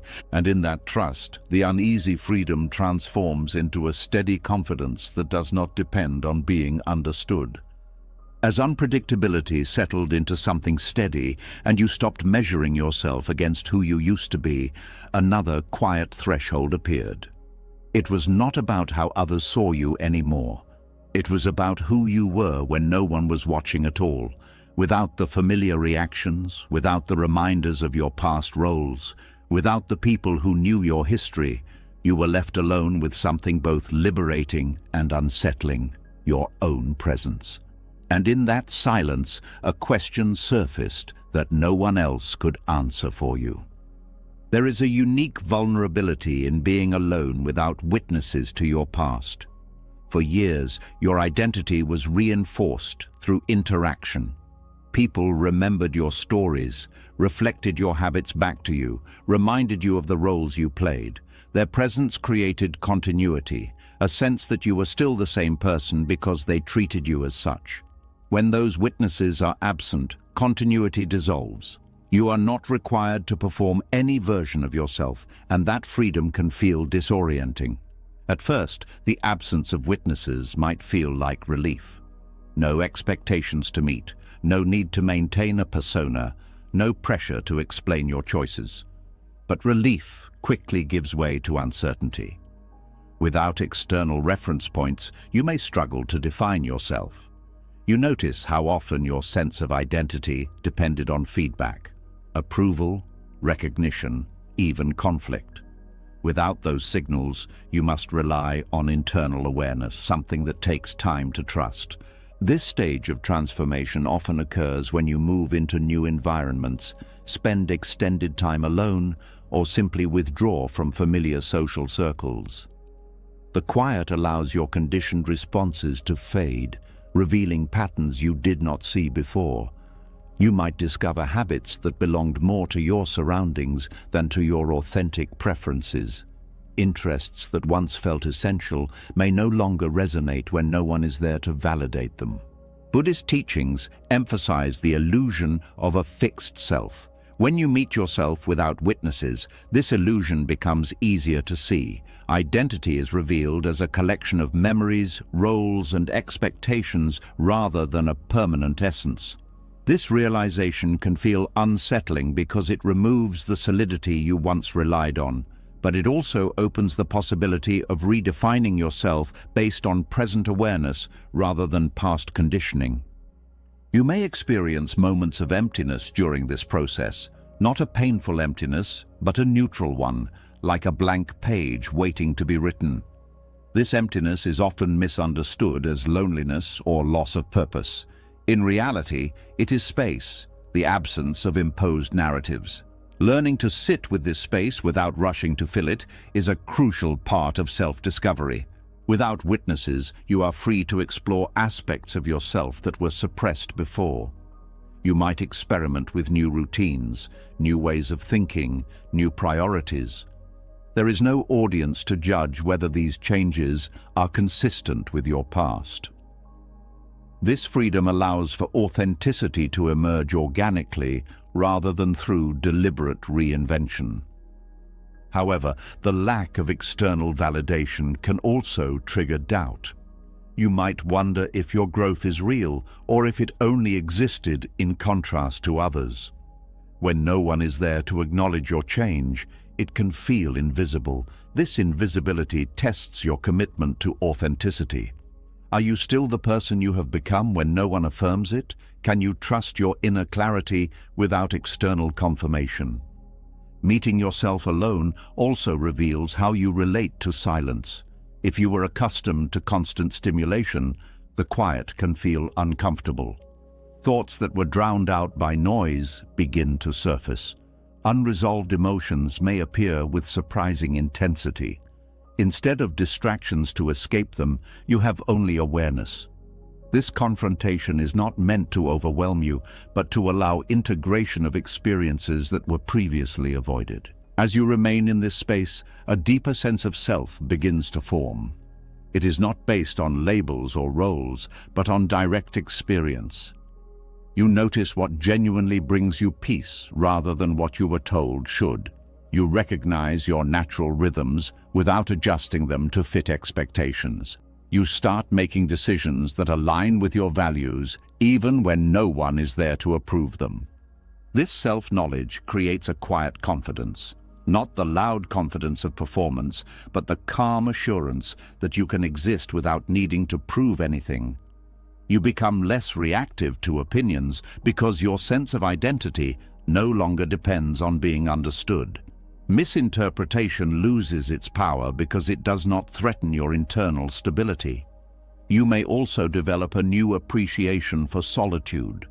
What once felt like isolation begins to feel like refuge. Solitude becomes a place where you can return to yourself, recalibrate, and observe life without distortion. This relationship with solitude reduces the fear of being alone, allowing you to choose connection rather than cling to it. When you eventually re-enter social environments, you bring this self-awareness with you. Interactions feel different because you are not seeking confirmation of who you are. You engage from presence rather than need. This shift often leads to more authentic connections, as you attract people who resonate with your current state rather than your past identity. There may still be moments when you miss the familiarity of being known. Being understood without explanation can feel comforting, but you also recognize that familiarity is not the same as authenticity. Being known for who you used to be can feel more isolating than being unknown while being true to yourself. Buddhism teaches that attachment to identity creates suffering because it resists change. Meeting yourself without witnesses helps dissolve this attachment. You learn to see identity as fluid, adapting to each moment rather than clinging to a fixed narrative. This flexibility reduces anxiety about maintaining consistency because you no longer need to defend a specific version of yourself. You may also find that creativity emerges more easily in this space. Without the pressure to conform, your mind explores possibilities freely. Ideas that once felt impractical or unconventional become worth considering. This creative energy reflects the release of constraints imposed by external expectations. Over time, you develop trust in your ability to navigate life independently of constant feedback. This trust does not make you indifferent to connection, but it prevents dependence on it. Relationships become choices rather than necessities, enhancing their quality. The most profound realization in this stage is that you are capable of being both alone and complete. Not perfect, not finished, but whole enough to stand without leaning on familiar structures.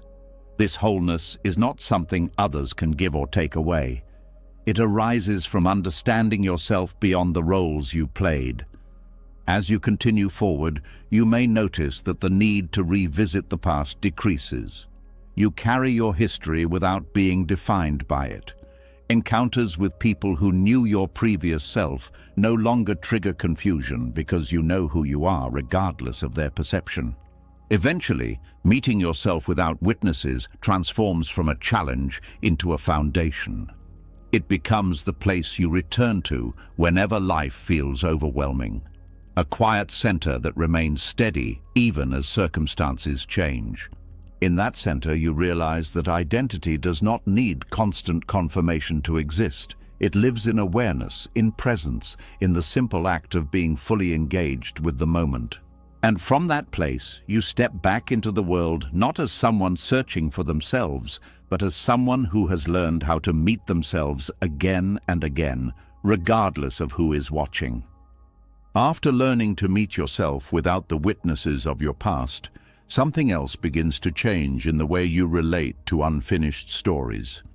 You realize that not every chapter will end with an explanation, not every absence will be filled with answers, and not every distance will be repaired through conversation. There are moments when life moves forward without permission from the past. At first, this feels incomplete, as if something important was left unsaid. But slowly, you start to understand that closure is not always something given by others. Sometimes it is something you grow into quietly, without anyone else even knowing it happened. There is a deep emotional tension in accepting that some situations will never be resolved externally. The mind wants clarity. It wants the final conversation, the apology, the acknowledgement that what happened mattered. Without these things, it can feel as though your experience was erased. You may replay old interactions, imagining different outcomes, searching for a sentence that could have changed everything. This looping is not weakness. It is the mind's attempt to restore balance when it feels incomplete. Yet internal closure begins when you recognize that waiting for someone else to provide resolution keeps you tied to their willingness to engage. As long as you depend on their participation, your healing remains conditional. Silent closure shifts the focus inward. Instead of asking what they will say, you ask what you need to understand to move forward. This question opens a different path, one that does not rely on cooperation from the outside. Buddhist teachings often speak about attachment to outcomes as a source of suffering.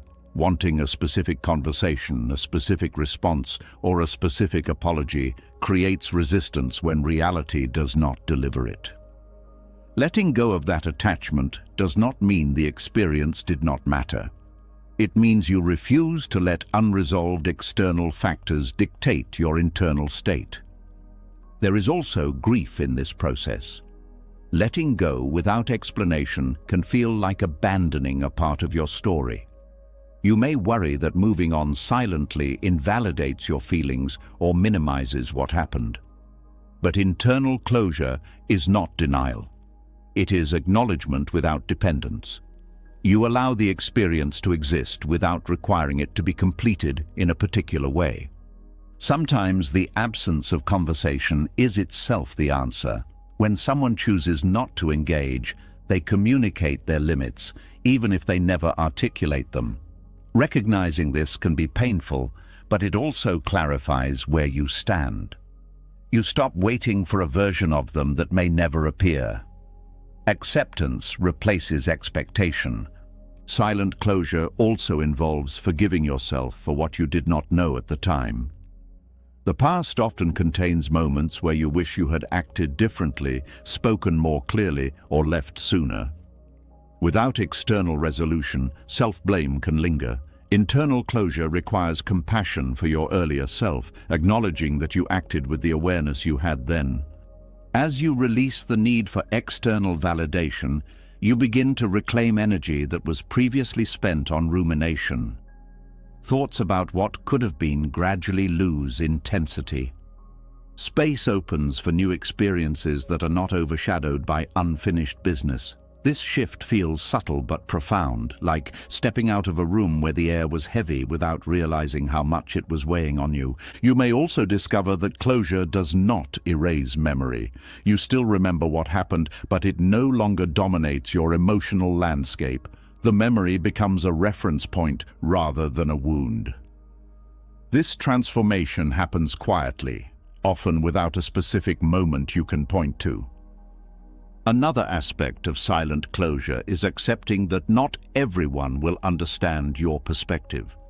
There may be misunderstandings that remain unresolved, narratives that differ from your truth. Instead of fighting to correct them, you choose peace over validation. This choice reflects a deeper confidence in your own understanding. There is a paradox in this process. By not insisting on closure, you create the conditions for genuine peace. When you stop demanding resolution, the tension dissolves because there is nothing left to resist. You allow reality to be as it is, even if it is imperfect. You might notice a change in how you approach new conflicts. The urgency to resolve everything immediately decreases. You become more comfortable with uncertainty, trusting that clarity will come from awareness rather than from forcing conversation. This patience reduces reactivity and allows for more thoughtful responses. Silent closure also teaches you to recognize when continued engagement would only reopen wounds. Some conversations do not heal because the other person is not in a place to participate honestly. Walking away without final words can feel incomplete, but it protects your peace. Choosing not to reopen the past is an act of self-respect, not avoidance. As time passes, you may encounter reminders of what once felt unresolved. Instead of pulling you back into emotional turbulence, they evoke a sense of distance. You see how far you have come. The situation that once consumed your thoughts now feels like a chapter from a different life. There is also a quiet strength in knowing that you can create your own sense of completion. You do not need a ceremony or acknowledgement. Your decision to move forward becomes the closing statement. This autonomy reduces vulnerability to external disruptions because your peace is not dependent on cooperation. Buddhism teaches that everything is impermanent, including relationships, roles, and conflicts. Internal closure aligns with this understanding. You accept that life will not pause to tie every loose end. Some threads remain unfinished, not because they were unimportant, but because life continues to unfold beyond them. You may also feel compassion for those who could not provide closure. Recognizing their limitations does not excuse harmful behavior, but it releases you from resentment. You understand that people act according to their own awareness, which may not include the capacity for resolution. Over time, silent closure becomes less about letting go of others and more about returning to yourself. You invest your attention in what is present rather than what is absent. This reorientation brings a sense of stability that external resolution could never guarantee. There is a moment when you realize that you are no longer waiting, no longer checking for messages, no longer rehearsing what you would say if the opportunity appeared. That moment does not feel dramatic. It feels ordinary, almost unnoticed, like waking up one day and realizing the weight is gone. In that ordinary moment, you understand that closure was not something you received, it was something you allowed. By choosing not to hold on to unfinished expectations, you created space for peace to settle naturally. And as you continue forward, you carry the quiet knowledge that not every ending needs words to be real. As silent closure settled into your life and you stopped waiting for unfinished conversations to complete themselves, you began to notice something even more revealing. The distance you created did not affect everyone equally. Some people remained present, adjusting naturally to your peace. Others faded away, as if the connection had been tied to something that no longer existed.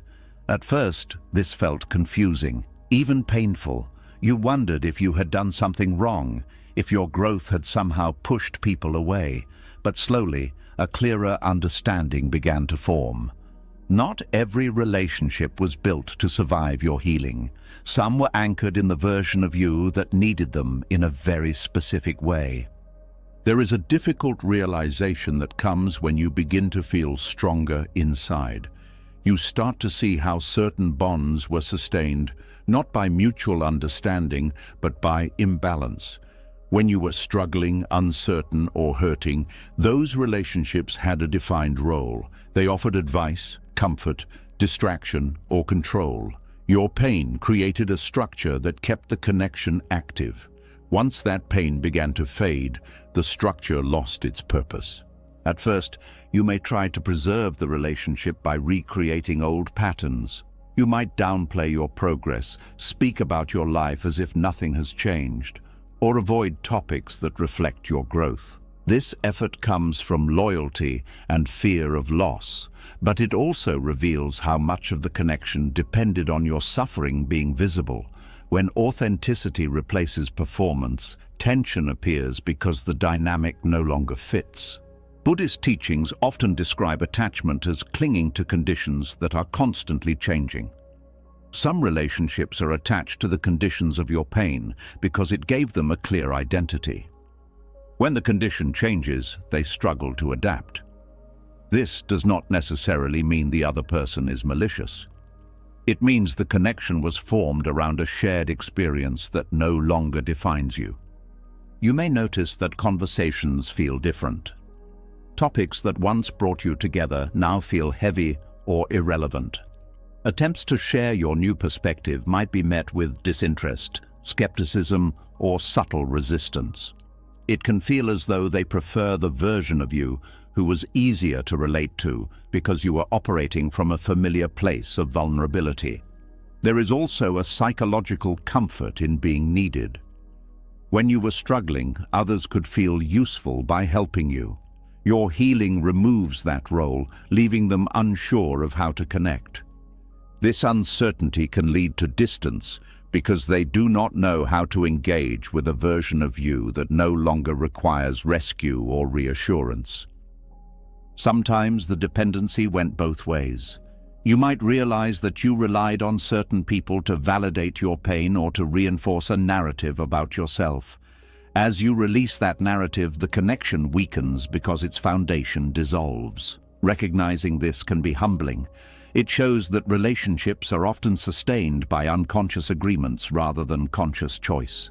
There can also be subtle resentment from those who feel left behind by your growth. They may interpret your healing as abandonment or superiority, even if you never express it that way. Their discomfort reflects their own unresolved struggles, not your intentions. Understanding this helps you respond with compassion rather than defensiveness. It is important to acknowledge the grief that accompanies this realization. Losing connections, even those based on imbalance, can feel like losing parts of your history. These people witnessed moments of your life that shaped you. Letting go does not erase that shared past, but it does mark a transition into a different phase. Buddhism teaches that suffering arises from clinging to what is no longer aligned with reality. Holding on to relationships that require you to shrink or reopen old wounds creates inner conflict. Choosing authenticity may reduce the number of connections, but it increases their depth. Quality replaces quantity. You might begin to see which relationships are capable of evolving. These are the ones where mutual respect exists independent of roles. They do not depend on you being broken or strong, available or distant. They adapt because the connection is based on presence rather than function. Recognizing bonds that depended on your weakness is not about judging others. It is about understanding the dynamics that shaped your interactions.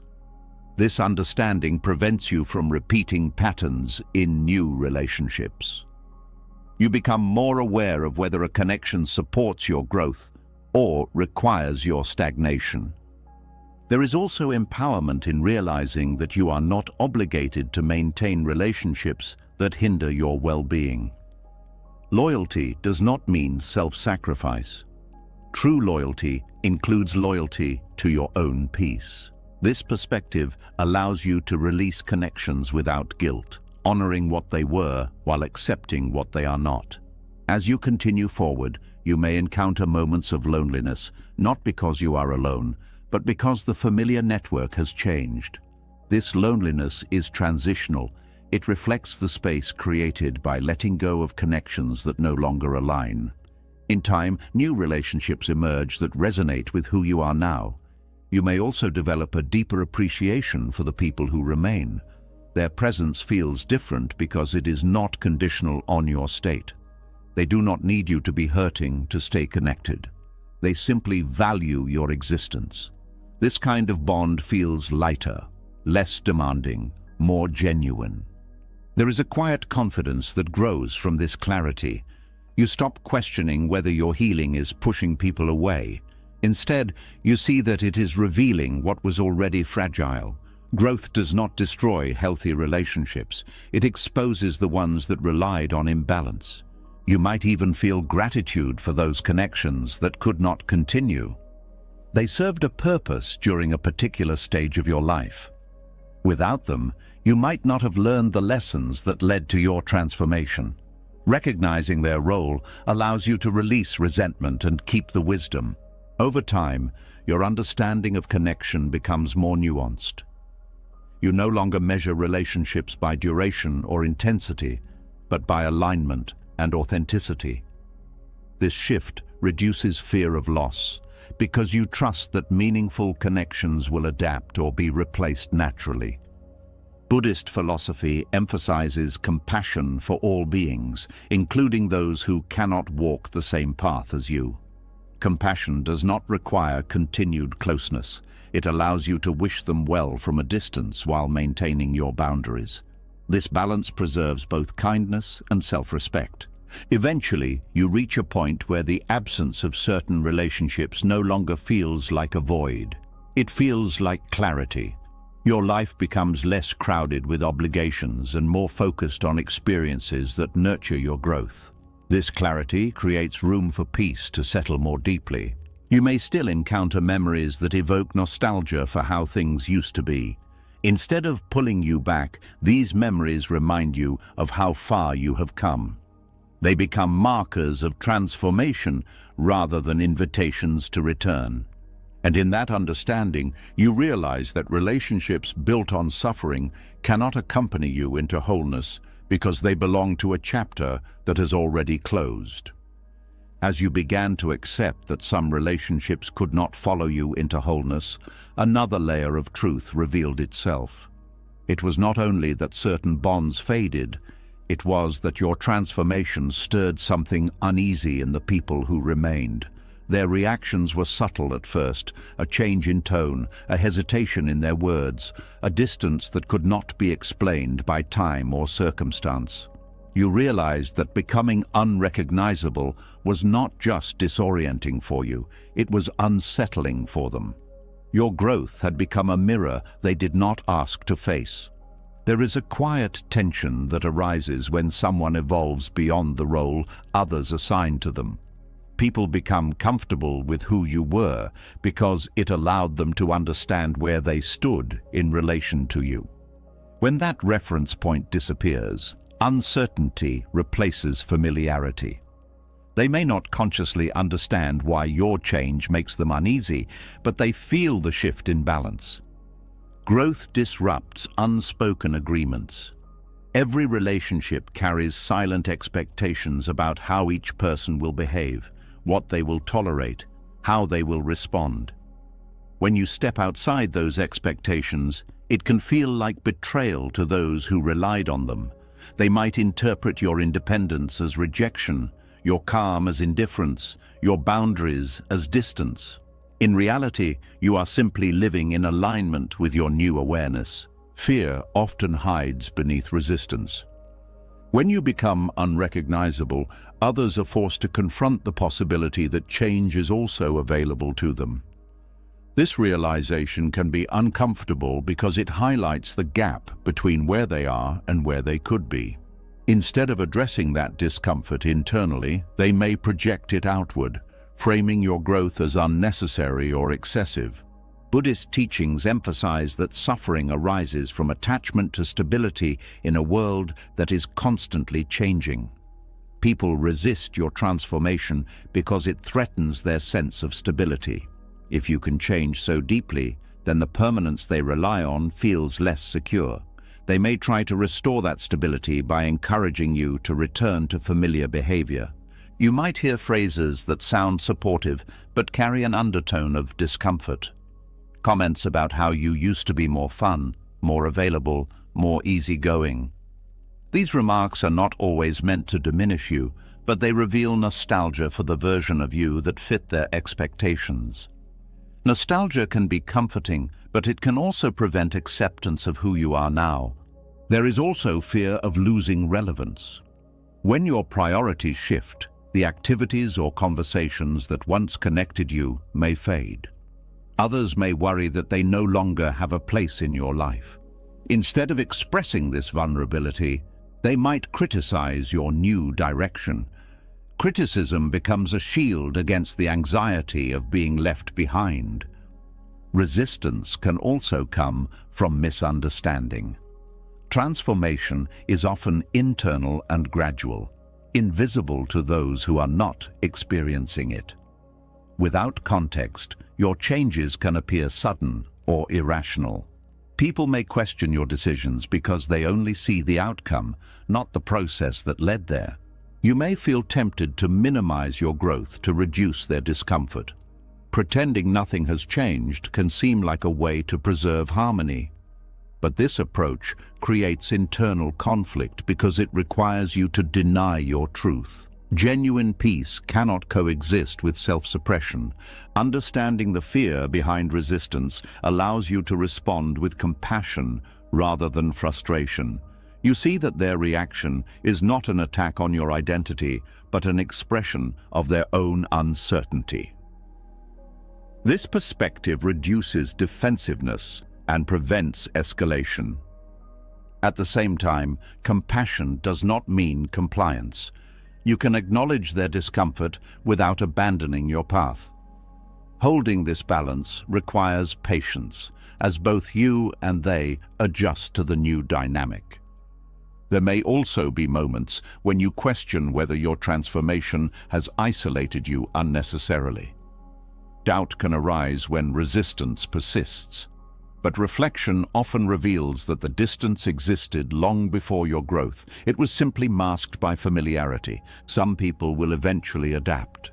As they become accustomed to your new presence, their fear diminishes. They realize that your change does not threaten their value. These relationships often deepen because they evolve from habit into conscious connection. Others may remain resistant because accepting your growth would require confronting their own stagnation. Letting go of these connections can feel painful, but it creates space for relationships that support your evolution rather than challenge it. Buddhist philosophy teaches that everyone moves along their path at their own pace. Expecting others to understand your transformation immediately creates unnecessary tension. Acceptance of their timing allows you to maintain peace even when alignment is not possible.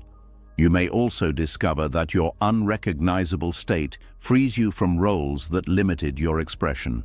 Without the pressure to meet expectations, you explore aspects of yourself that were previously suppressed. This exploration strengthens your sense of authenticity. As you become more comfortable with being misunderstood, the need for approval fades. You no longer measure your growth by others' reactions. Instead, you evaluate it by the peace and clarity it brings to your life. There is a quiet empowerment in realizing that resistance is often a sign of impact. Your change disrupts patterns, challenges assumptions, and invites reflection. Even if others resist now, your example may influence them later in ways you cannot see. You may also feel gratitude for those who confront their fear and choose to grow alongside you.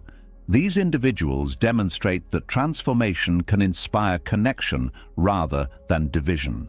Their presence reinforces the possibility of shared evolution. Over time, becoming unrecognizable feels less like a loss of identity and more like an expansion. You are not abandoning who you were, you are integrating those experiences into a broader perspective. This integration allows you to move forward without erasing your past. Eventually, the fear others feel no longer feels personal. You see it as part of the human response to change. This understanding dissolves resentment and replaces it with calm acceptance. In that calm, you realize that being unrecognizable is not about distancing yourself from others. It is about becoming fully present in your own life, even if that presence challenges familiar perceptions. And from that place, you continue walking forward, knowing that those who are ready will meet you there, and those who are not will remain where they feel safest, each following their own path through the same changing world. As you made peace with the fear your transformation stirred in others, another realization slowly surfaced, quieter but just as profound. Even when people stopped resisting your growth, they did not necessarily update their understanding of you. They continued to speak to a version of you that no longer existed, referencing memories as if they were current facts. At first it felt strange, almost disorienting, as though you were being mistaken for someone else while standing in your own life. Then you began to see something deeper. People were not trying to misrepresent you. They were holding on to the version of you that made sense within their story. There is a subtle pain in recognizing that no matter how much you change, many people will remember you in simplified ways. Human memory does not capture complexity well. It reduces people to roles, moments, or impressions that were easiest to understand at the time. Someone might always see you as the shy one, the reliable one, the difficult one, the one who left, the one who stayed too long. These labels are not malicious. They are shortcuts the mind uses to navigate relationships. At first, you may feel an urge to correct these outdated perceptions. You want to explain who you are now, to update the narrative so it matches your current reality. This desire comes from a natural wish to be seen accurately. Being misunderstood can feel like invisibility, as if your growth has gone unnoticed. But trying to rewrite others' memories often leads to frustration, because memory is not a neutral record. It is shaped by emotion, perspective, and time. Buddhist teachings remind us that perception is filtered through each person's conditioning. The way someone remembers you says as much about their experience as it does about your behavior. Their simplified version of you reflects what they needed you to be in their story. Accepting this does not mean agreeing with their interpretation. It means recognizing that you cannot control how you exist in someone else's mind. There is also freedom in letting go of the need to be remembered correctly.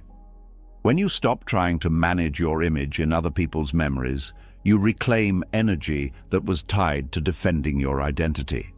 You no longer feel compelled to justify your decisions or clarify your intentions. Your focus shifts from being understood to being authentic. You may still feel moments of sadness when you realize that someone who once knew you deeply now relates to you through an outdated lens.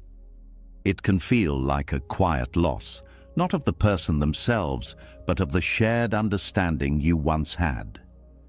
This grief is natural. It reflects the human desire for connection that evolves with you.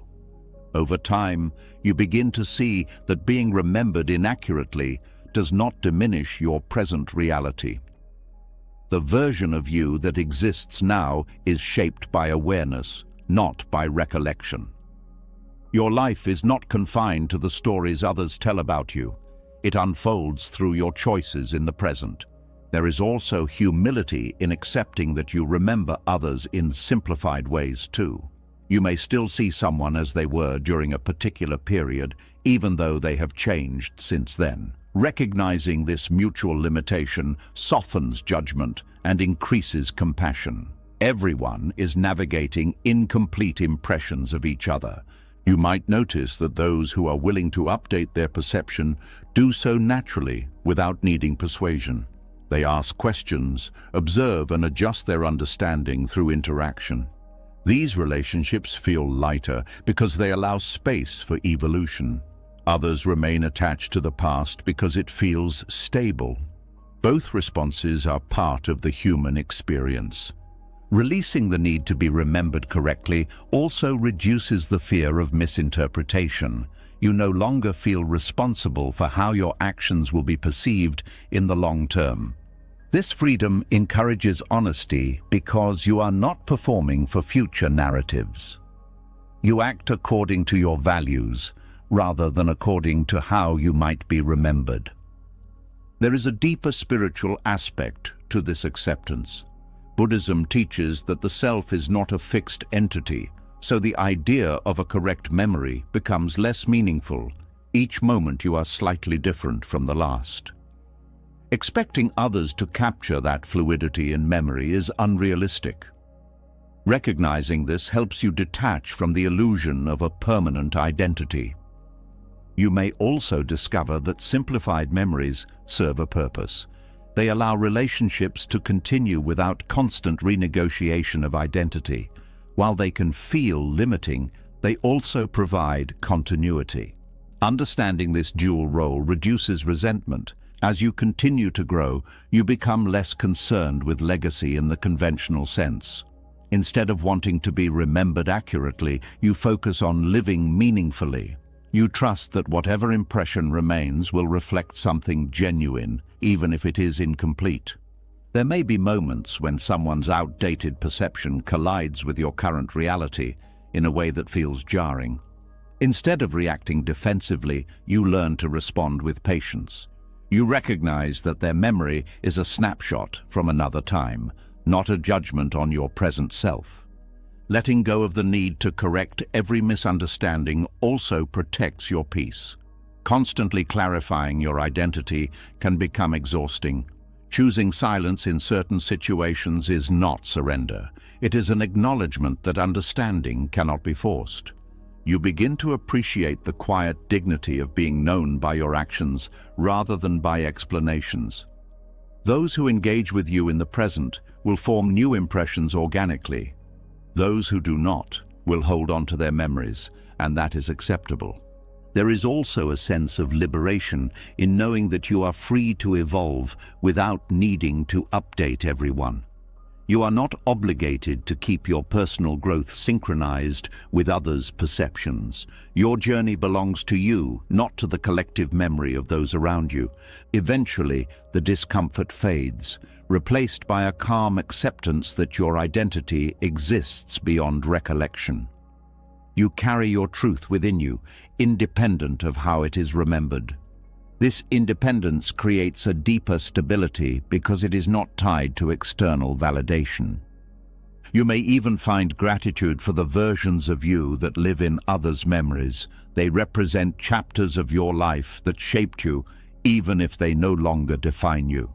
Honoring those chapters without being confined by them reflects maturity. As you move forward, you become more present in each interaction, aware that memories are being formed but not attached to how they will be interpreted later. This presence allows you to engage fully without anxiety about permanence. In time, you realize that the desire to be remembered correctly was another form of clinging to identity. Releasing it aligns you with the fluid nature of existence. You stop trying to control the narrative and start living the experience. And in that release, there is a quiet peace that comes from knowing that who you are now does not depend on how you are remembered, only on how deeply you are awake to the life unfolding in front of you. As you loosened your grip on how you are remembered, another layer of freedom quietly revealed itself. You began to notice how much of your energy had once been spent trying to correct misunderstandings, clarifying intentions, defending decisions, explaining who you really were. Without that effort, there was suddenly more silence in your life. Not the empty kind, but the peaceful kind that does not demand constant response. In that silence, you discovered that not every false perception needs to be dismantled for you to live truthfully. It can feel deeply uncomfortable to know that someone holds an inaccurate view of you and to do nothing about it. The instinct to correct is strong because misunderstanding feels like injustice. It creates a tension between who you are and who they think you are. The mind wants to restore alignment, to close the gap, to make reality visible. But spiritual maturity begins when you realize that alignment with your own truth matters more than alignment with every external perception. There is a quiet strength in allowing misunderstanding to exist without resistance. It does not mean you agree with it. It means you no longer feel threatened by it. You recognize that people interpret reality through their own experiences, fears, and expectations. Their perception of you is shaped by their inner world, not just by your actions. Trying to control that perception becomes an endless task because you cannot rewrite another person's conditioning. Buddhist teachings emphasize the concept of right effort, using energy wisely rather than compulsively. Correcting every false perception is exhausting because it assumes responsibility for something that cannot be fully managed. When you release that responsibility, your energy returns to the present moment. You focus on living authentically instead of defending authenticity. You may still feel the urge to explain yourself, especially when silence feels like surrender. But silence can also be a form of confidence. It signals that you trust your truth enough to let it stand without reinforcement. This confidence is not arrogance. It is the calm understanding that reality does not depend on agreement to exist. Letting misunderstanding remain can also reveal which relationships are built on genuine connection. People who care deeply will seek clarity rather than cling to assumptions. They will ask questions, listen, and adjust their understanding. Those who are comfortable with misunderstanding may not be invested in knowing you fully. Recognizing this distinction helps you decide where to direct your attention. There is also compassion in this acceptance. When you stop trying to correct everyone, you acknowledge that each person is navigating their own challenges. Their misinterpretation may come from pain, insecurity, or limited perspective. Understanding this reduces the impulse to take it personally. Choosing peace over correction does not mean abandoning boundaries. If a misunderstanding leads to harmful behavior, addressing it may be necessary, but when it is merely an inaccurate opinion, silence can be a healthier response. You conserve energy for what truly matters, rather than engaging in debates that change nothing. You might notice that your inner state becomes more stable when you stop reacting to misperceptions. Emotional fluctuations decrease because your sense of self is no longer tied to others' approval or understanding. This stability creates a foundation for deeper peace. There is also a subtle liberation in not needing to perform clarity. You do not have to craft perfect explanations or anticipate counter-arguments. You are free to exist without rehearsing conversations in your mind. This mental quiet allows creativity, insight, and calm to emerge. Over time, you may even see misunderstanding as neutral rather than negative. It becomes part of the diversity of human perception, not a problem to solve. This shift reflects a broader acceptance of imperfection in relationships and communication. Buddhism teaches that suffering often comes from attachment to being right. Letting misunderstanding exist releases that attachment. You no longer need to prove your perspective to feel secure. Your peace comes from alignment with your values rather than validation from others. You may also discover that some misunderstandings dissolve on their own. As time passes and your actions remain consistent, perceptions adjust naturally. This organic change is more sustainable than forced correction because it arises from observation rather than argument. There can still be moments when misunderstanding stings, especially if it comes from someone you care about. In those moments, you learn to comfort yourself instead of seeking immediate resolution. Self-compassion becomes the bridge between hurt and acceptance. Allowing misunderstanding also protects you from the cycle of overexposure. Constantly explaining your inner world can make you feel drained and vulnerable. Keeping certain experiences private preserves your emotional energy and maintains a sense of personal space. You begin to see that peace is not the absence of conflict, but the absence of inner struggle. When you stop fighting perceptions, your mind relaxes. The need to monitor how you are seen fades, replaced by attention to how you are living. This maturity also deepens your empathy for others. You recognize how often people are misunderstood themselves, how much pain arises from the desire to be seen accurately. Instead of adding to that tension, you contribute calm by accepting imperfection in understanding.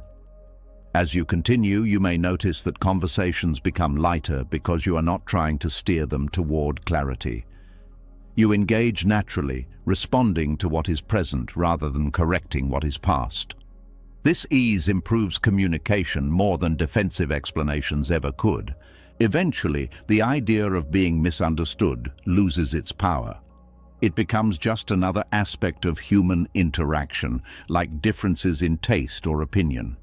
You do not need everyone to see you the same way to feel complete. In that acceptance, you experience a deeper form of freedom, the freedom to live without constant self-justification. Your actions become expressions of your values rather than reactions to perception. And from that place, peace feels less like something you have to maintain and more like something that naturally arises when you stop fighting battles that were never yours to win. As you learn to let misunderstanding exist without disturbing your peace, you began to notice another quiet shift happening inside you. It was not about how others saw you anymore. It was about how you saw your own future. Goals that once felt urgent no longer carried the same emotional charge. Plans that once defined your direction now felt distant, like ideas belonging to someone you used to be. At first, this change was unsettling. You wondered if you had lost motivation, if something inside you had gone quiet in a way that meant you were drifting without purpose. But slowly, a different understanding began to form. The silence was not emptiness. It was space being cleared for something new. There is a unique kind of confusion that arises when old dreams stop speaking to you. These dreams were once anchors. They gave you direction, identity, and a reason to endure difficulties. Letting them fade can feel like losing a map while still being in motion. You may question whether you are abandoning your potential or betraying the person who once believed so strongly in those goals. Much of this discomfort comes from the belief that ambition must remain constant to be valid.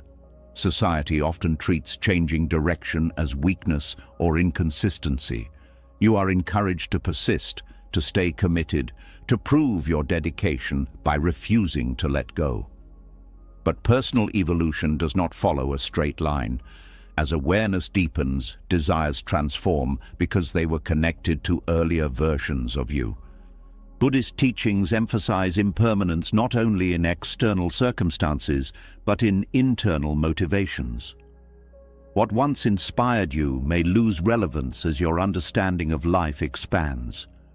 This shift is not failure, it is alignment with a deeper perspective. Holding on to outdated ambitions can create suffering because it forces you to pursue something that no longer reflects your truth. You may also feel guilt when releasing old dreams, especially if others invested hope in them. Family members, friends, or mentors might have celebrated your previous goals. Changing direction can feel like disappointing them or wasting their belief in you. Recognizing that their expectations were based on a past version of you helps reduce this guilt. Your responsibility is not to fulfill a narrative that no longer fits your reality. There is also fear of uncertainty. Old dreams provided structure, even if they no longer felt authentic. Without them, the future becomes less defined. This openness can feel threatening because it removes the illusion of control. Learning to tolerate this uncertainty is part of growth. It allows new possibilities to emerge without being forced into predetermined shapes. Sometimes the shift happens gradually. You notice less excitement when thinking about goals that once energized you. Activities connected to those ambitions feel more like obligations than expressions of passion. You might continue out of habit, hoping the enthusiasm will return, but the disconnection persists. Accepting this disconnection is the first step toward redefining your path. You may also discover that your values have changed. What once seemed important might now feel superficial or incomplete. Achievements that used to symbolize success may no longer satisfy your deeper needs. This reevaluation can lead to a more meaningful understanding of fulfillment, one that is not measured by external recognition. Letting ambitions evolve also requires letting go of comparison. Watching others pursue similar goals can trigger doubt, making you question whether you are giving up too soon. But their path is shaped by their experiences, not yours. Respecting your own timing prevents unnecessary self-criticism. There can be moments of nostalgia for the clarity you once had. Certainty feels comforting, even if it was based on limited awareness. Accepting that clarity can change allows you to appreciate past ambitions without clinging to them. They were stepping stones, not destinations. Buddhism teaches that attachment to outcomes creates suffering. When you release attachment to specific dreams, you open yourself to the possibility that fulfillment may come from unexpected directions. This openness does not mean passivity. It means engaging with life without rigid expectations. You may find that new interests emerge quietly, without the intensity of your previous ambitions. These interests feel lighter, less driven by pressure, and more by curiosity. Allowing them to grow at their own pace prevents them from becoming another rigid identity. There is also wisdom in recognizing that some dreams were motivated by a desire for validation rather than genuine passion. As you become less dependent on approval, those motivations lose power. What remains is a clearer sense of what truly resonates with you. This transition can feel lonely because others may not understand why you are changing course. They might encourage you to stay focused or remind you of how close you were to achieving your original goals. Their concern comes from familiarity, not from awareness of your inner transformation. Trusting your inner signals becomes essential. You learn to listen to subtle feelings of alignment or resistance rather than relying solely on logic. This intuitive guidance reflects a deeper connection to yourself. You may also experience a sense of relief as you release ambitions that were driven by obligation. Without the pressure to perform, your energy returns. You rediscover joy in simple activities that were overshadowed by constant striving. Over time, you realize that ambition itself can evolve from a desire to achieve into a desire to understand, contribute, or simply experience life more fully. This shift creates a more sustainable form of motivation because it is rooted in curiosity rather than competition. There is a quiet courage in allowing your direction to change without labeling it as confusion. Confusion implies a lack of clarity, but what you are experiencing is expansion. Your perspective has grown beyond the limits of your previous goals. You may also find that letting go of old dreams makes room for rest. Continuous striving can exhaust the mind and body. Pausing to reassess your path restores balance and prevents burnout.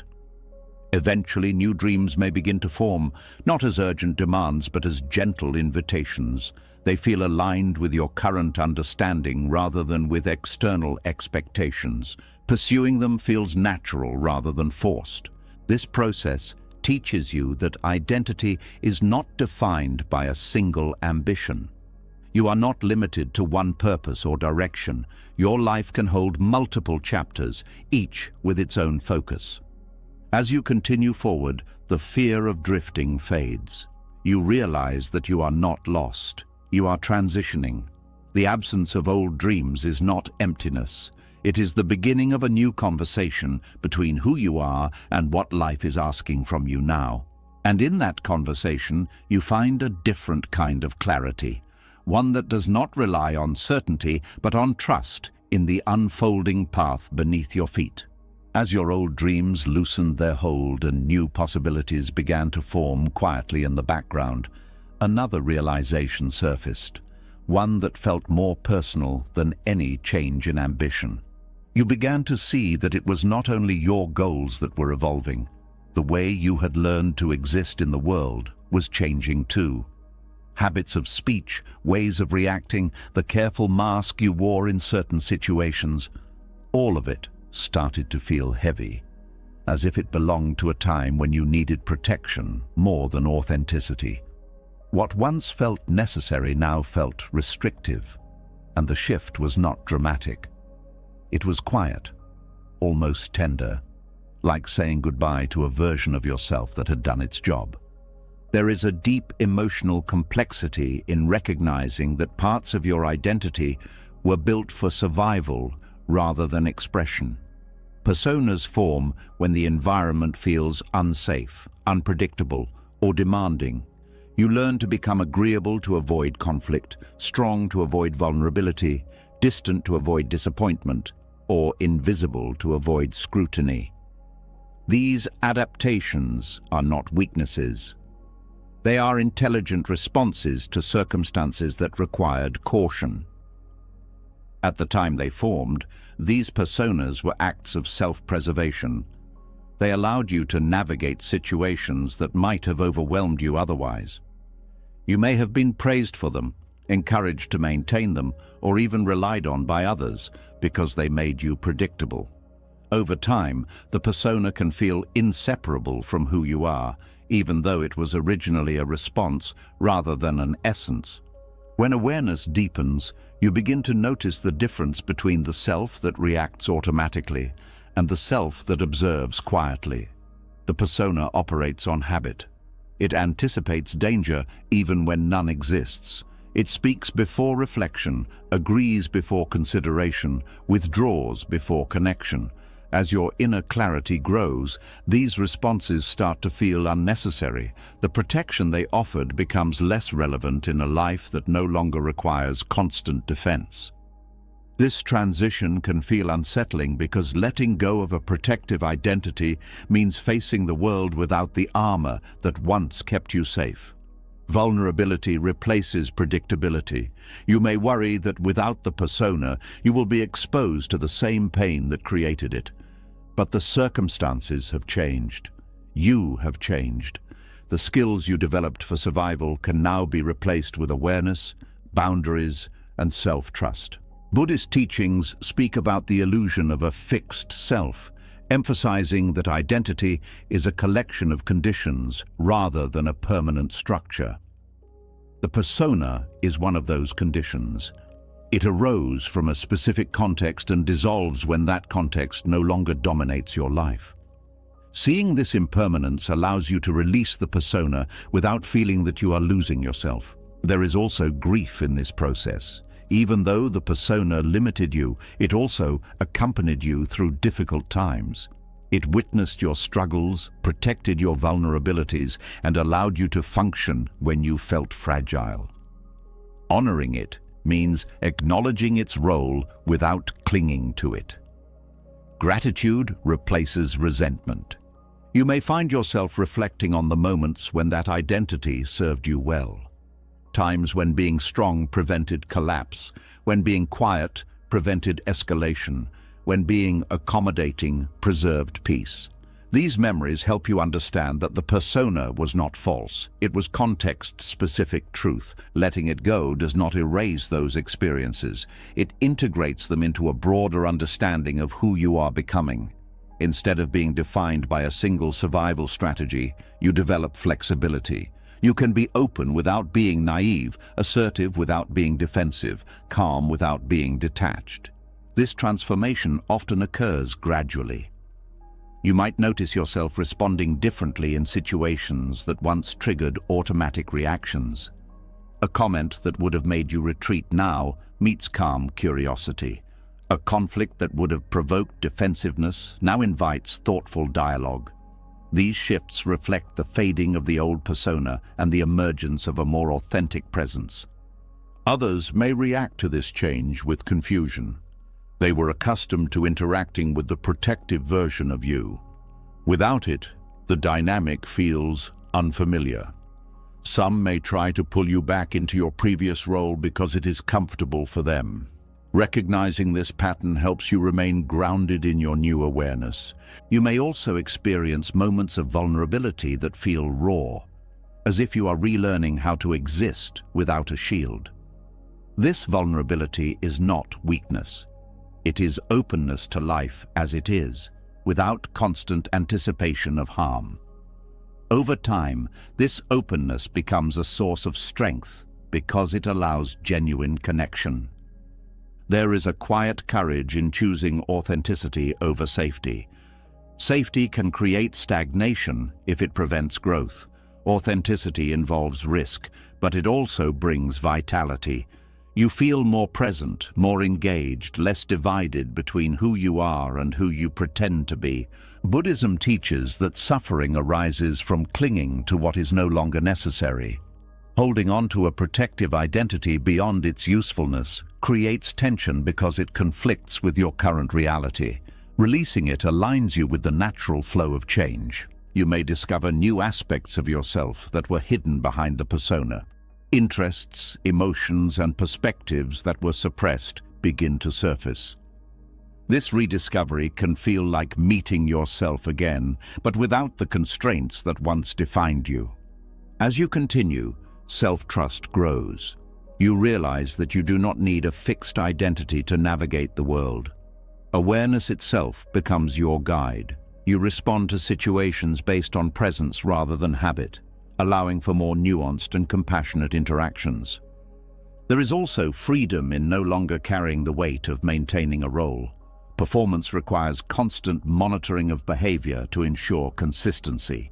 Without it, your energy becomes available for creativity, reflection, and genuine connection. You may still encounter situations where the old persona tries to reappear, especially under stress. Recognizing it without judgment allows it to pass without regaining control. This awareness reinforces the understanding that identity is fluid, not fixed. Eventually, the protective identity fades into memory, appreciated but no longer active.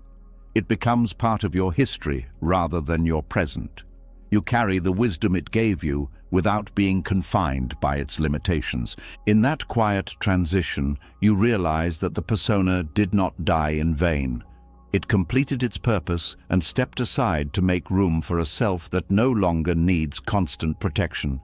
And as you move forward, you do so with a deeper compassion for who you were and a gentle curiosity for who you are still becoming, knowing that safety now comes from awareness, not from hiding behind a role. As the protective persona quietly stepped aside and you began living with more openness than defense, another unexpected silence entered your life.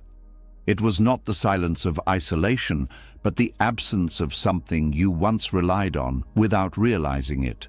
Applause, the familiar encouragement, the approval that confirmed you were doing well, the reassuring reactions from people who had always witnessed your efforts. Without it, your progress felt strangely invisible, as if you were moving forward in a space where no one was keeping score. At first, this absence created doubt. You wondered if you were still on the right path, or if you had drifted so far that no one could follow. But slowly, a different realization began to take shape. Maybe the journey was never meant to be validated by the same voices forever. There is a deep discomfort in learning to walk without the applause of familiar people. For much of your life, encouragement served as fuel. It told you that your efforts mattered, that your direction made sense, that you were not alone. When that feedback disappears, motivation can feel fragile. You may question whether your growth is real or whether it only existed in response to recognition. This discomfort reveals how much validation shapes identity. Praise creates a sense of belonging, a feeling that your choices align with expectations. Without it, you face a more personal question. Would you still pursue this path if no one noticed? This question is not meant to discourage you. It is meant to reveal whether your motivation comes from within or from approval. Buddhist teachings often describe the danger of attachment to praise and blame. Both create dependency on external conditions. When you rely on approval, your sense of worth fluctuates with others' reactions. Learning to walk without applause breaks that dependency, allowing you to act from conviction rather than from expectation. At first, this independence can feel lonely. Familiar people may not understand your new direction, or they may simply be occupied with their own lives. The absence of recognition does not necessarily mean they no longer care. It means your path has become more personal, less visible to those who are not walking it with you.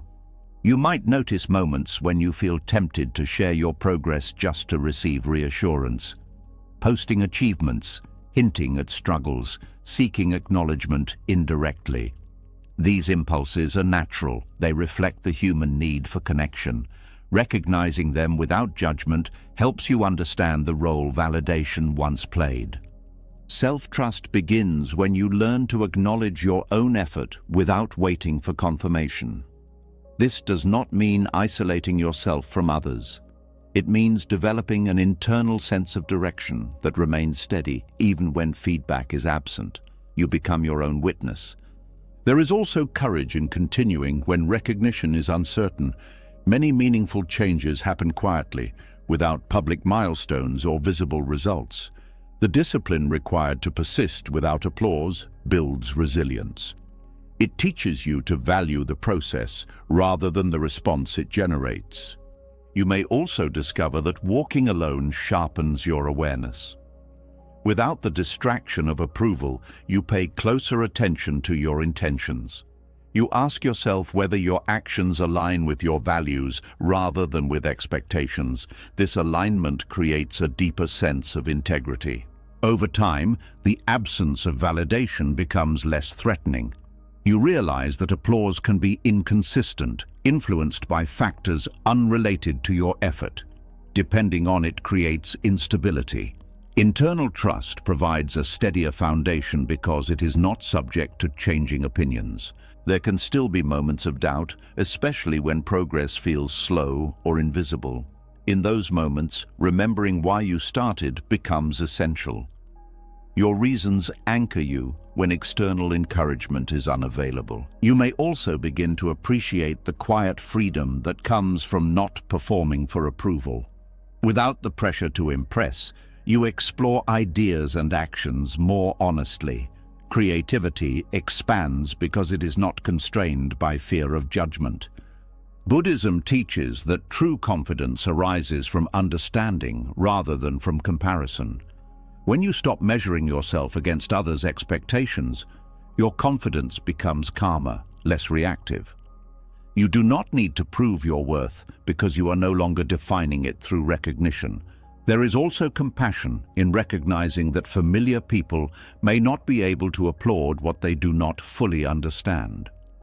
Their silence is not always indifference. Sometimes it reflects distance from experiences they cannot relate to. Accepting this prevents resentment. As self-trust grows, you may find that you become less concerned with being seen. Visibility loses its urgency. You focus on living authentically rather than on documenting your journey. This shift creates a sense of privacy that feels protective rather than isolating. Eventually, you realize that the absence of applause is not a void, but a space where your inner voice can be heard more clearly. Without competing opinions, you listen to your intuition, noticing subtle signals that guide your decisions. You may also attract new forms of connection that are based on shared values rather than on shared history. These connections feel different because they support your current direction rather than your past identity. There is a quiet pride in knowing that you can continue without external encouragement, not a pride that seeks recognition, but one that comes from resilience. You understand that your path is valid even when it is invisible to others. Over time, the need for applause transforms into appreciation for quiet support. A simple acknowledgement, a genuine conversation, or even silent understanding becomes more meaningful than loud praise. You learn to recognize quality over quantity in validation. You might still feel nostalgia for the days when encouragement was constant. That nostalgia is not a sign that you were happier then. It reflects the comfort of familiarity. Growth often involves trading comfort for authenticity. As you keep moving forward, you notice that your steps feel more grounded. You are not rushing to reach milestones that others will celebrate. You are walking at a pace that reflects your own rhythm. This alignment reduces anxiety and increases presence. In time, you see that learning to walk without applause was not about losing support. It was about discovering a deeper source of motivation that does not depend on being witnessed. And from that place, you continue your journey with a quiet confidence, knowing that even in silence, your steps still carry meaning because they are guided by trust rather than by the need to be seen. As you learn to move forward without applause, trusting your own steps instead of waiting for familiar approval, another emotion quietly surfaced, one that felt heavier than doubt. It was not about whether you could continue, it was about whether you should. The distance between who you were becoming and where you came from started to feel visible in ways that were difficult to ignore. Success no longer felt purely uplifting. Growth carried a strange weight, as if every step forward was also a step away from something sacred. You realize that evolving can sometimes feel like betrayal, even when no one accuses you of it. There is a complex guilt that arises when you surpass the environment that shaped you. This environment may have been a family, a community, a culture, or a set of expectations that defined what was possible. It gave you language, habits, beliefs, and a sense of belonging. When you grow beyond its limits, you may feel as though you are abandoning the people and places that formed you. This guilt is rooted in loyalty. You were taught, directly or indirectly, that staying connected meant staying similar. Change can feel like rejection, even when it is simply expansion. You might worry that your progress implies judgment, that your new perspective exposes the limitations of the past. Even if you never express these thoughts, the fear of being perceived that way can weigh on you. Buddhist teachings emphasize compassion for all beings, including the earlier versions of ourselves and the environments that shaped us. Growth does not require contempt for the past. It requires understanding that conditions change. You can honor your origins without remaining confined by them. You may notice this guilt appearing in subtle ways. Downplaying achievements, avoiding conversations about your life, or returning to old patterns when visiting familiar places. These behaviors attempt to maintain continuity, to reassure yourself and others that you have not changed too much. But suppressing your evolution creates inner tension because it divides you between authenticity and obligation. There is also fear of losing connection. Shared experiences create bonds, and when your experiences diverge, communication can feel strained. You may worry that your growth will create distance that cannot be bridged. This fear can tempt you to slow down or hide your progress to preserve closeness. At the same time, you might feel sadness when you realize that the environment you came from cannot fully accompany you into your new life. Certain conversations no longer resonate. Certain struggles no longer define you. This sadness is not a rejection of your roots. It is mourning the simplicity of belonging without explanation. Understanding that growth is not a competition helps reduce guilt. Surpassing your environment does not diminish its value. It reflects the opportunities and insights that emerged from it. Your progress can be seen as an extension of what you were given rather than as a departure from it. You may also recognize that your growth can inspire others, even if they never say it openly. Seeing someone evolve can expand what feels possible. It can challenge limiting beliefs without confrontation. Your journey becomes a quiet example rather than a declaration. There is humility in acknowledging that you did not create yourself entirely. Many influences contributed to who you are: support, sacrifice, lessons learned through both care and hardship. Honoring these influences allows you to move forward without erasing the past. Buddhism teaches that attachment to identity creates suffering. Clinging to the identity of where you came from can prevent you from embracing who you are becoming. Letting go of that attachment does not mean forgetting your origins. It means allowing identity to evolve naturally. You may also need to redefine loyalty. Loyalty does not require stagnation. True loyalty can include living fully, using the opportunities you have to create a meaningful life. By doing so, you honor the effort that made your growth possible. There can be moments when others express discomfort with your change, even subtly. Comments about how you are different, how you have changed, how things used to be.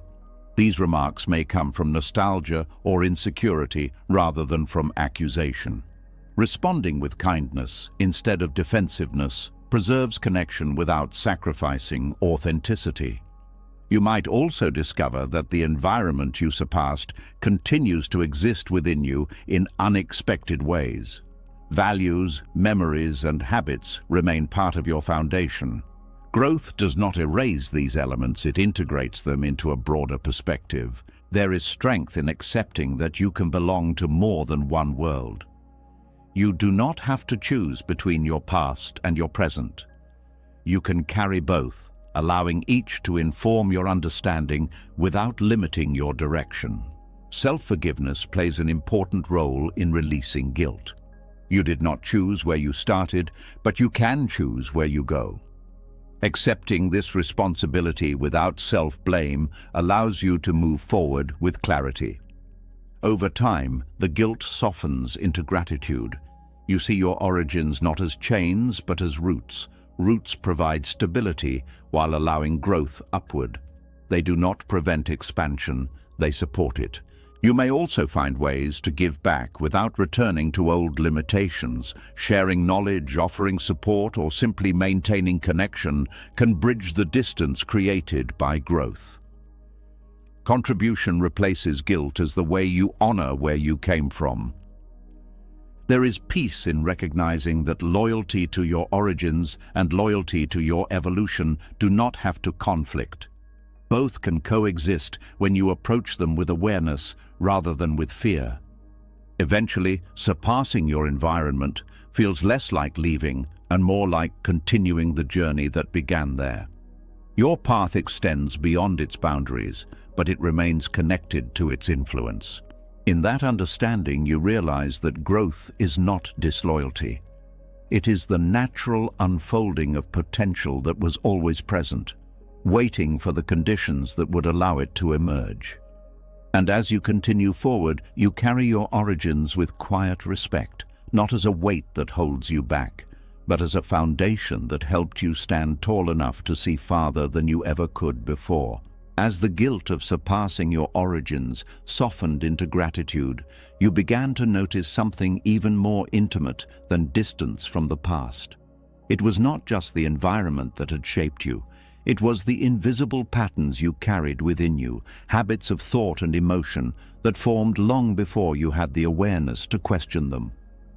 These patterns once felt like personality, like destiny, like something permanent. But now, in quiet moments of reflection, you could see them loosening their grip. Reactions that once felt automatic now paused before completing themselves. Feelings that used to overwhelm now appeared, moved through you, and faded. You realized you were witnessing something rare, the slow dissolving of conditioning that had guided your life without your permission. There is a profound strangeness in watching childhood patterns fall away while you are still alive to remember them. These patterns were formed during a time when survival depended on adaptation. You learned how to gain approval, how to avoid punishment, how to anticipate moods, how to silence your own needs to maintain harmony. They were not conscious choices. They were strategies developed in a world where you had little control. Because they formed early, these patterns often operate beneath awareness. They shape your responses to authority, intimacy, conflict, and failure. You may find yourself reacting with fear when none is warranted, seeking reassurance when you are already capable, apologizing even when you have done nothing wrong. For years, these reactions feel natural, as if they are part of your identity. Awareness changes this relationship. When you begin to observe your thoughts and emotions without immediately acting on them, you create space between stimulus and response. In that space, you see the pattern before it takes over. The anger that once exploded now reveals itself as fear. The withdrawal that once felt protective now appears as avoidance. This clarity does not come all at once. It unfolds gradually through repeated moments of noticing. Buddhist teachings emphasize mindfulness as a way to see reality clearly. When applied to conditioning, mindfulness becomes a mirror that reflects the origins of your behavior. You start to recognize which reactions belong to the present and which are echoes of the past. This distinction weakens the automatic power of old patterns. There can be grief in this process. Recognizing how much of your life was shaped by fear or insecurity can feel overwhelming. You may mourn the years spent reacting instead of choosing. But this grief is also healing because it acknowledges the child who had to adapt in order to survive. You might also feel compassion for that earlier version of yourself. Instead of judging your patterns as flaws, you see them as intelligent responses to circumstances beyond your control. This compassion softens resistance and allows change to happen without self-criticism. As conditioning dissolves, you may notice new possibilities emerging. Situations that once triggered anxiety now invite curiosity. You respond to criticism with reflection instead of defensiveness. You allow yourself to express needs that were once hidden. These changes feel small but carry deep significance because they represent freedom from unconscious repetition. There is also a sense of disorientation when familiar reactions disappear. Without them, you may feel uncertain about how to behave. The patterns provided a script, even if it was limiting. Without a script, you must rely on awareness to guide your choices. This uncertainty is not weakness. It is the space where authenticity develops. You may encounter moments when old conditioning resurfaces unexpectedly, especially under stress. This does not mean you have failed. It means the pattern is deeply ingrained. Each time you notice it without judgment, its influence weakens. Awareness itself becomes the mechanism of change. Buddhism teaches that suffering arises from attachment to illusion. Conditioning creates the illusion that your reactions are inevitable. Seeing through this illusion reveals the possibility of responding differently. You are no longer bound by the past in the same way. There can also be a quiet joy in realizing that you are not fixed. Identity becomes fluid rather than predetermined. You experience yourself as a process rather than as a set of traits. This perspective reduces fear of change because you understand that transformation is natural. Relationships may shift as your patterns dissolve. People who were accustomed to your old responses may feel confused by your new ones. You might set boundaries where you once complied, speak honestly where you once stayed silent, remain calm where you once reacted intensely. These changes redefine the dynamics of interaction. You may also develop greater empathy for others who are still guided by conditioning. Recognizing your own patterns helps you see theirs without judgment. You understand that everyone is navigating invisible influences from their past. There is a growing sense of responsibility that accompanies awareness. Once you see your patterns clearly, continuing to act unconsciously feels less acceptable. You become more intentional about how you speak, how you respond, how you treat yourself and others. Over time, you realize that dissolving conditioning does not erase your past. It integrates it. You carry the lessons without being controlled by them. Your childhood becomes a chapter rather than a blueprint. You might find yourself revisiting memories with new understanding. Situations that once felt confusing now make sense in the context of survival. This reinterpretation can bring closure and forgiveness, both for yourself and for others. As awareness deepens, you experience moments of stillness where reactions simply do not arise. In these moments, you feel a quiet freedom, as if you are meeting life directly, rather than through the filter of history. This freedom is not dramatic. It is subtle and steady. There is also humility in recognizing that conditioning may never disappear completely. New patterns can form if awareness fades. Maintaining mindfulness becomes a lifelong practice, not a final achievement. Eventually, witnessing patterns fall away feels less like losing parts of yourself and more like uncovering what was always there beneath the conditioning, a calm presence that does not depend on defense or approval. In that presence, you understand that you are not the child who had to adapt, not the patterns that formed in response to fear, not the reactions that once defined you. You are the awareness that sees them, learns from them, and gently releases them. And from that awareness, you step into each moment with a quiet confidence that comes from knowing you are no longer repeating the past automatically, but living consciously in a present that is finally your own. As the old patterns loosened and the past stopped dictating your reactions, a quiet space opened where certainty used to live. You were no longer controlled by who you had been, but you were not yet settled into who you were becoming. The familiar reference points disappeared. Decisions that once felt obvious now required deeper listening. You could not rely on the old scripts, yet the new ones had not formed. This in-between state felt strange, like standing on a shoreline where the land behind you is fading into mist while the horizon ahead is still unclear. It was not regression, it was transition. There is a unique disorientation that comes when identity begins to dissolve before a new one takes shape. For most of life, you move with a sense of continuity. Even when circumstances change, you still feel like the same person navigating them. But during deep transformation, continuity weakens.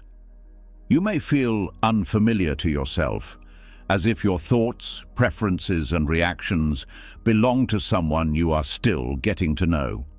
This uncertainty can be unsettling because identity provides stability.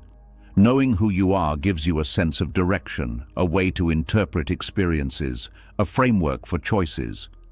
Without it, life can feel unstructured. You might question your decisions more than usual, wondering whether they reflect growth or confusion. Buddhist teachings describe this phase as part of awakening. When attachment to a fixed self loosens, the illusion of solidity dissolves.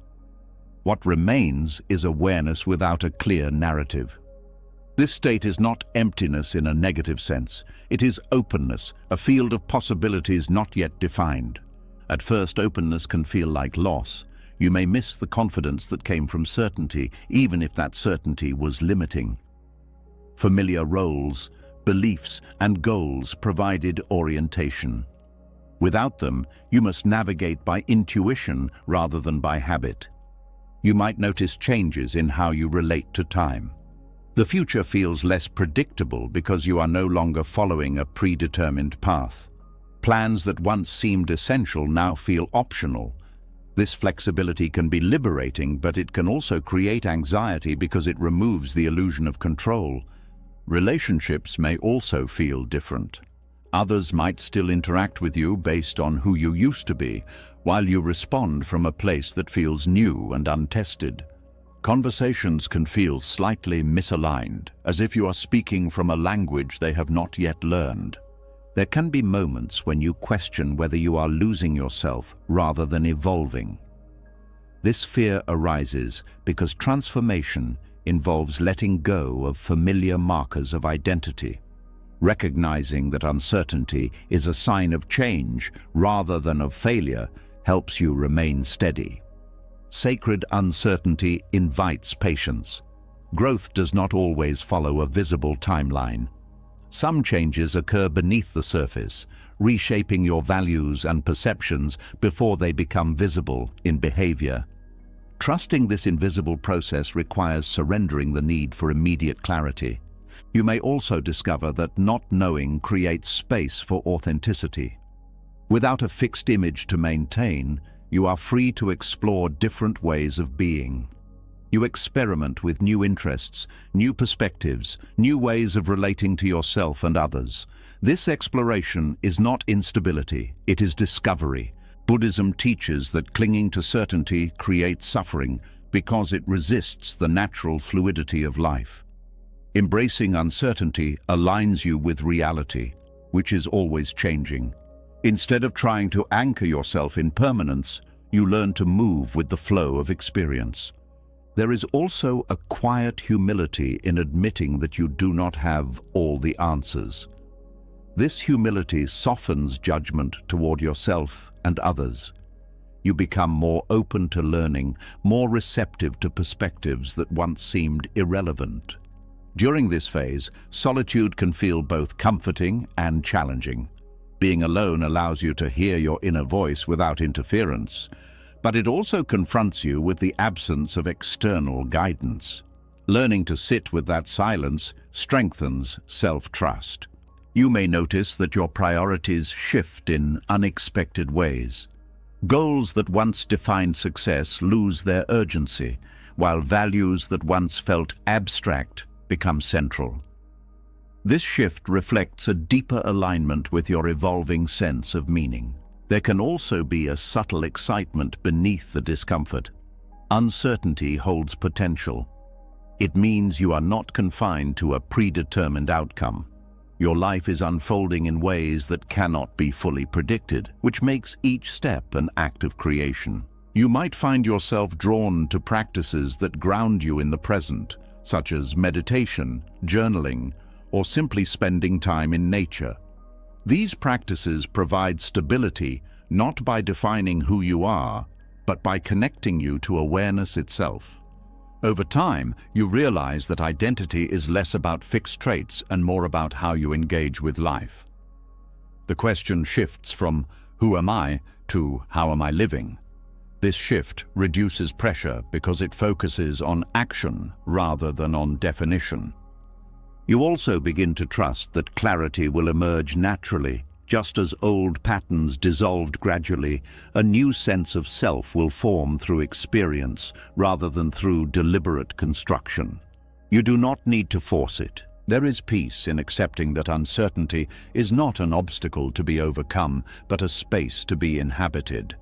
It is where transformation happens quietly, without the need for constant reassurance. Eventually, you notice that the disorientation softens into curiosity. Instead of fearing the unknown, you become interested in it. Each day reveals small clues about who you are becoming, not as a fixed destination, but as an evolving process. And in that curiosity, you discover a deeper freedom, the freedom to exist without needing to define yourself completely, to move forward guided by awareness rather than by labels, to trust that the person you are becoming will emerge naturally from the life you are living. From this place, uncertainty no longer feels like a void. It feels like a doorway, quietly open, waiting for you to step through without needing to know exactly what is on the other side. As uncertainty slowly transformed from fear into quiet curiosity, you began to move through life with a softer grip. You no longer chased constant stimulation, no longer felt the need to react to every noise, every opinion, every invitation to prove yourself. From the inside, this felt like peace, a calm awareness that did not need to announce itself. But from the outside, something else appeared to be happening. People started noticing your absence from dramas you once engaged in, your silence where you once explained, your distance from situations that used to consume your energy. What felt like clarity to you began to look like withdrawal to them. There is a misunderstood phase in deep inner growth where peace resembles disengagement. When you stop feeding chaos, chaos loses its hold on you. But those who are still accustomed to that dynamic may interpret your calm as indifference. They may assume you are pulling away, becoming cold, or losing interest in connection. In reality, you are simply no longer participating in patterns that once drained you. Enlightenment, in its early stages, often manifests as simplicity. You become less reactive, less eager to debate, less interested in proving your point. You listen more than you speak. You observe more than you intervene. This shift can be confusing for people who equate intensity with care. They may wonder why you are not as emotionally involved as before. Buddhist teachings describe this as detachment. But detachment does not mean apathy. It means relating to life without clinging. You still feel, still care, still engage, but you are no longer entangled in every passing emotion. Your peace comes from understanding impermanence, from seeing that most conflicts dissolve on their own when not fueled. This inner clarity reduces the need for constant interaction. Silence becomes comfortable instead of awkward. Solitude becomes nourishing instead of lonely. From the outside, however, these changes can look like avoidance. People may project their fears onto your quietness, interpreting it as rejection. You may also notice that conversations which once felt stimulating now feel exhausting. Small talk, gossip, repetitive complaints, they no longer hold the same appeal. This does not mean you judge those who engage in them. It simply means your attention has shifted toward what feels meaningful. There can be guilt in stepping back, especially if others rely on your emotional presence. You might worry that your calm is hurting them, that your boundaries are creating distance. Understanding that peace is not selfish helps you release this guilt. You are not withdrawing from people, you are withdrawing from suffering. Enlightenment also brings clarity about what is within your control. You stop trying to fix everyone, stop taking responsibility for emotions that are not yours, stop carrying burdens that belong to others. This clarity frees energy that was previously consumed by unnecessary effort. From the outside, this change can be unsettling because it disrupts familiar roles. If you were once the one who mediated conflicts, offered constant reassurance, or absorbed negativity, your absence leaves a gap. Others may interpret this as abandonment rather than as transformation. There is also a quieter way of caring that emerges through clarity. Instead of reacting impulsively, you respond thoughtfully. Instead of rescuing, you support. Instead of absorbing pain, you offer presence without losing yourself. This form of connection is deeper but less visible. You may find that you become more selective about where you invest your energy, not out of superiority, but out of awareness that attention is finite. Choosing peace over participation in unnecessary conflict is an act of self-respect, not of detachment from humanity. Buddhism teaches the middle path, engagement without attachment. You are neither fully withdrawn nor fully immersed. You move through life with balance, participating where it aligns with your values and stepping back where it does not. There can still be moments when you question whether you are becoming too distant. Self-reflection helps you distinguish between healthy boundaries and avoidance. True clarity does not isolate you. It connects you in more intentional ways. You may also notice that new relationships begin to form based on shared understanding rather than on shared chaos. These connections feel calmer, less dramatic, more supportive of growth. They reflect your new state rather than your old patterns. Over time, people who initially misunderstood your withdrawal may start to see its benefits. They may notice your steadiness, your ability to remain calm under pressure, your refusal to escalate conflict. Your peace becomes a quiet influence rather than a visible statement. There is humility in recognizing that enlightenment is not a final state, but an ongoing process. You continue learning, adjusting, deepening your understanding. Withdrawal is not the goal, clarity is. Withdrawal simply creates the space where clarity can develop. You may also discover that you re-engage with life in new ways. Activities that once felt overwhelming now feel manageable because you approach them without attachment. You participate without losing your center. The distance others perceive is often the absence of noise rather than the absence of care. Your presence becomes quieter but more grounded. You do not need to dominate conversations or reactions to feel connected. Eventually, you understand that enlightenment does not remove you from the world. It changes how you inhabit it.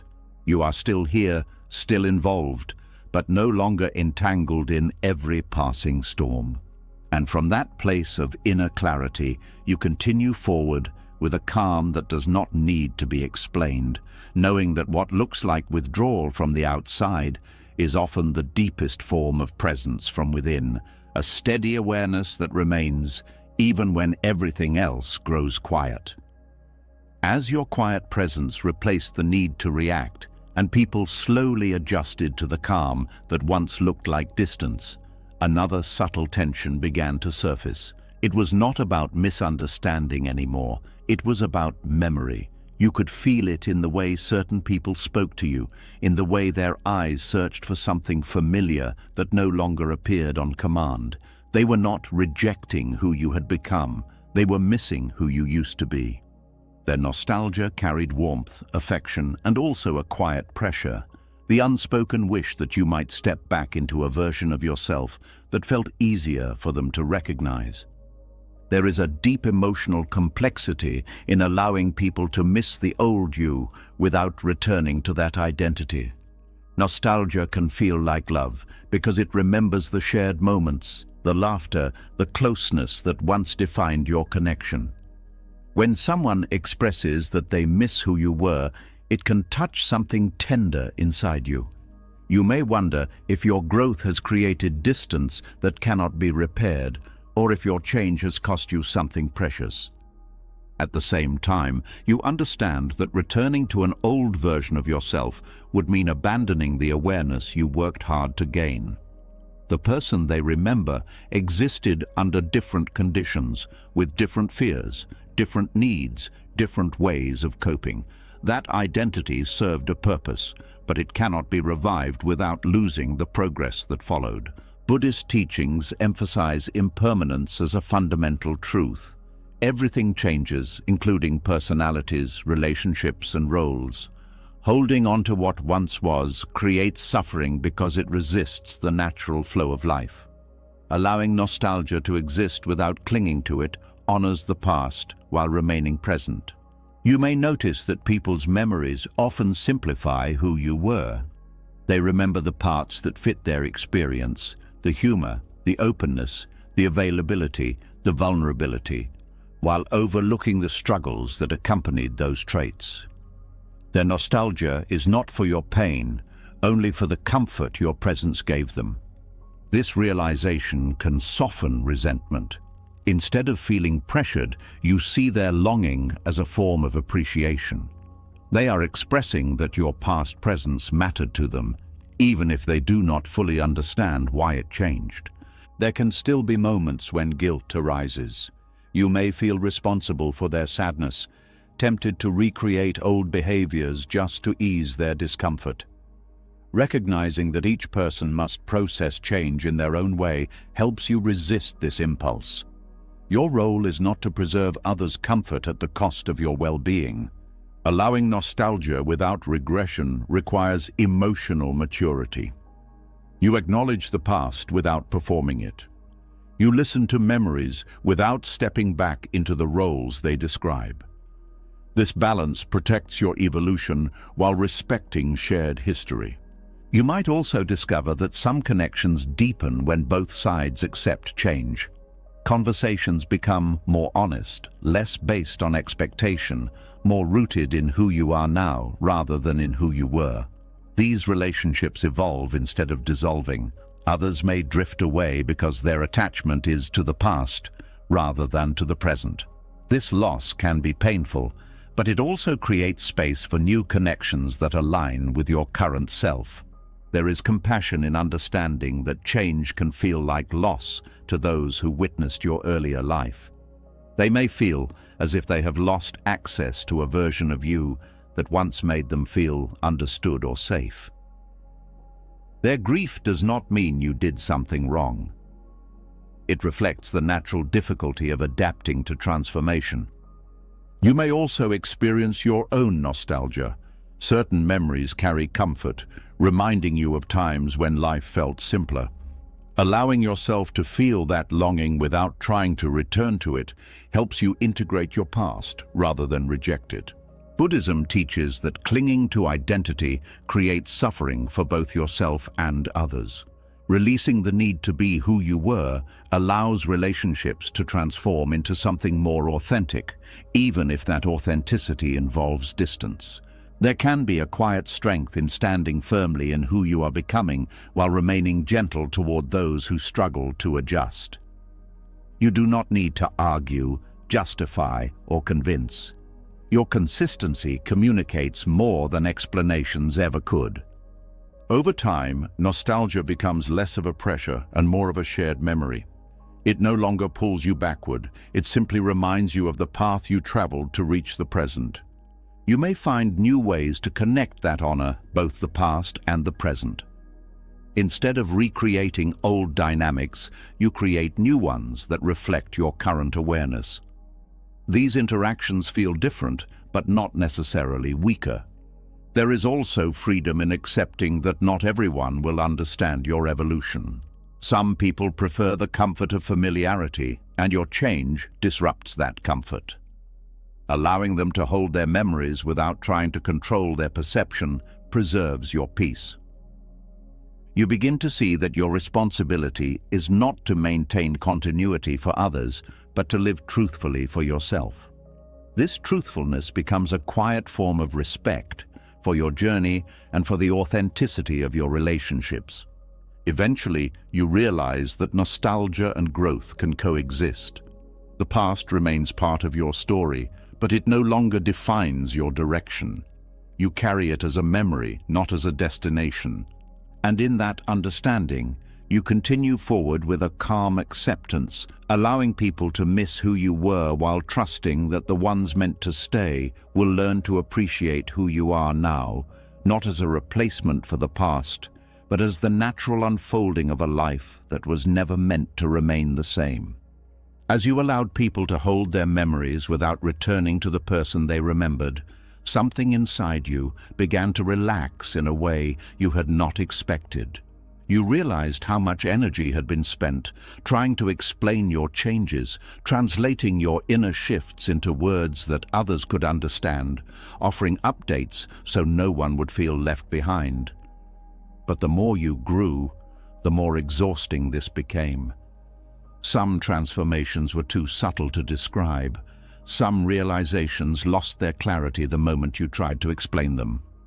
Slowly, you began to see that not every part of your journey needed witnesses. Some changes were meant to be lived quietly, without announcement. There is a profound peace that comes when you stop updating everyone about your inner world. For much of life, sharing feels like connection. You tell people what you are going through so they can understand you, support you, or validate your experience.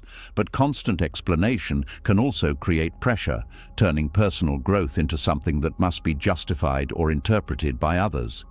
When you release this obligation, your experiences regain their intimacy. You are no longer performing your evolution for an audience. You are simply living it. This shift can feel unfamiliar at first, because it removes the reassurance that comes from being understood. Yet it also removes the vulnerability of being misunderstood. Buddhist teachings often emphasize the value of silence, not as avoidance but as clarity. Words can distort experiences that are meant to be felt directly. By allowing your inner life to remain private, you protect its authenticity. You give yourself space to process without interference. You may notice that many conversations about personal growth invite comparison or advice that does not align with your path. People interpret your experiences through their own beliefs, offering solutions to problems you have already outgrown. Without intending harm, they can pull you back into perspectives that no longer resonate. Keeping parts of your journey private reduces this influence. You listen more to your own understanding rather than to external interpretations. This does not mean isolating yourself.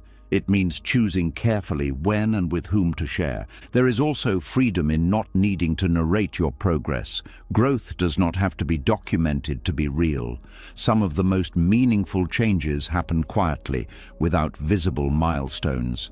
When you stop seeking acknowledgement, you allow these changes to unfold naturally. You may still share selectively, offering glimpses of your experience to those who can hold it with respect.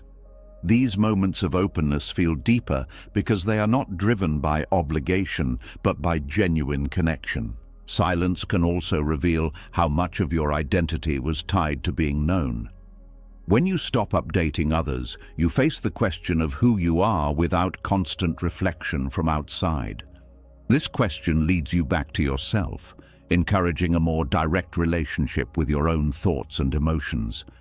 There can be discomfort in realizing that not everyone needs to understand you fully. You might worry that distance will grow, that relationships will weaken without constant sharing. In reality, connections often become calmer because they are no longer strained by the need for explanation. Buddhism teaches that attachment to recognition creates suffering. Wanting others to see your inner world clearly can lead to frustration when they cannot. Releasing this expectation allows you to accept people as they are without demanding perfect understanding. You may discover that your energy becomes more stable when it is not dispersed through constant communication. Thoughts settle more easily. Emotions move through you without needing commentary. Reflection deepens because it is not interrupted by the need to articulate.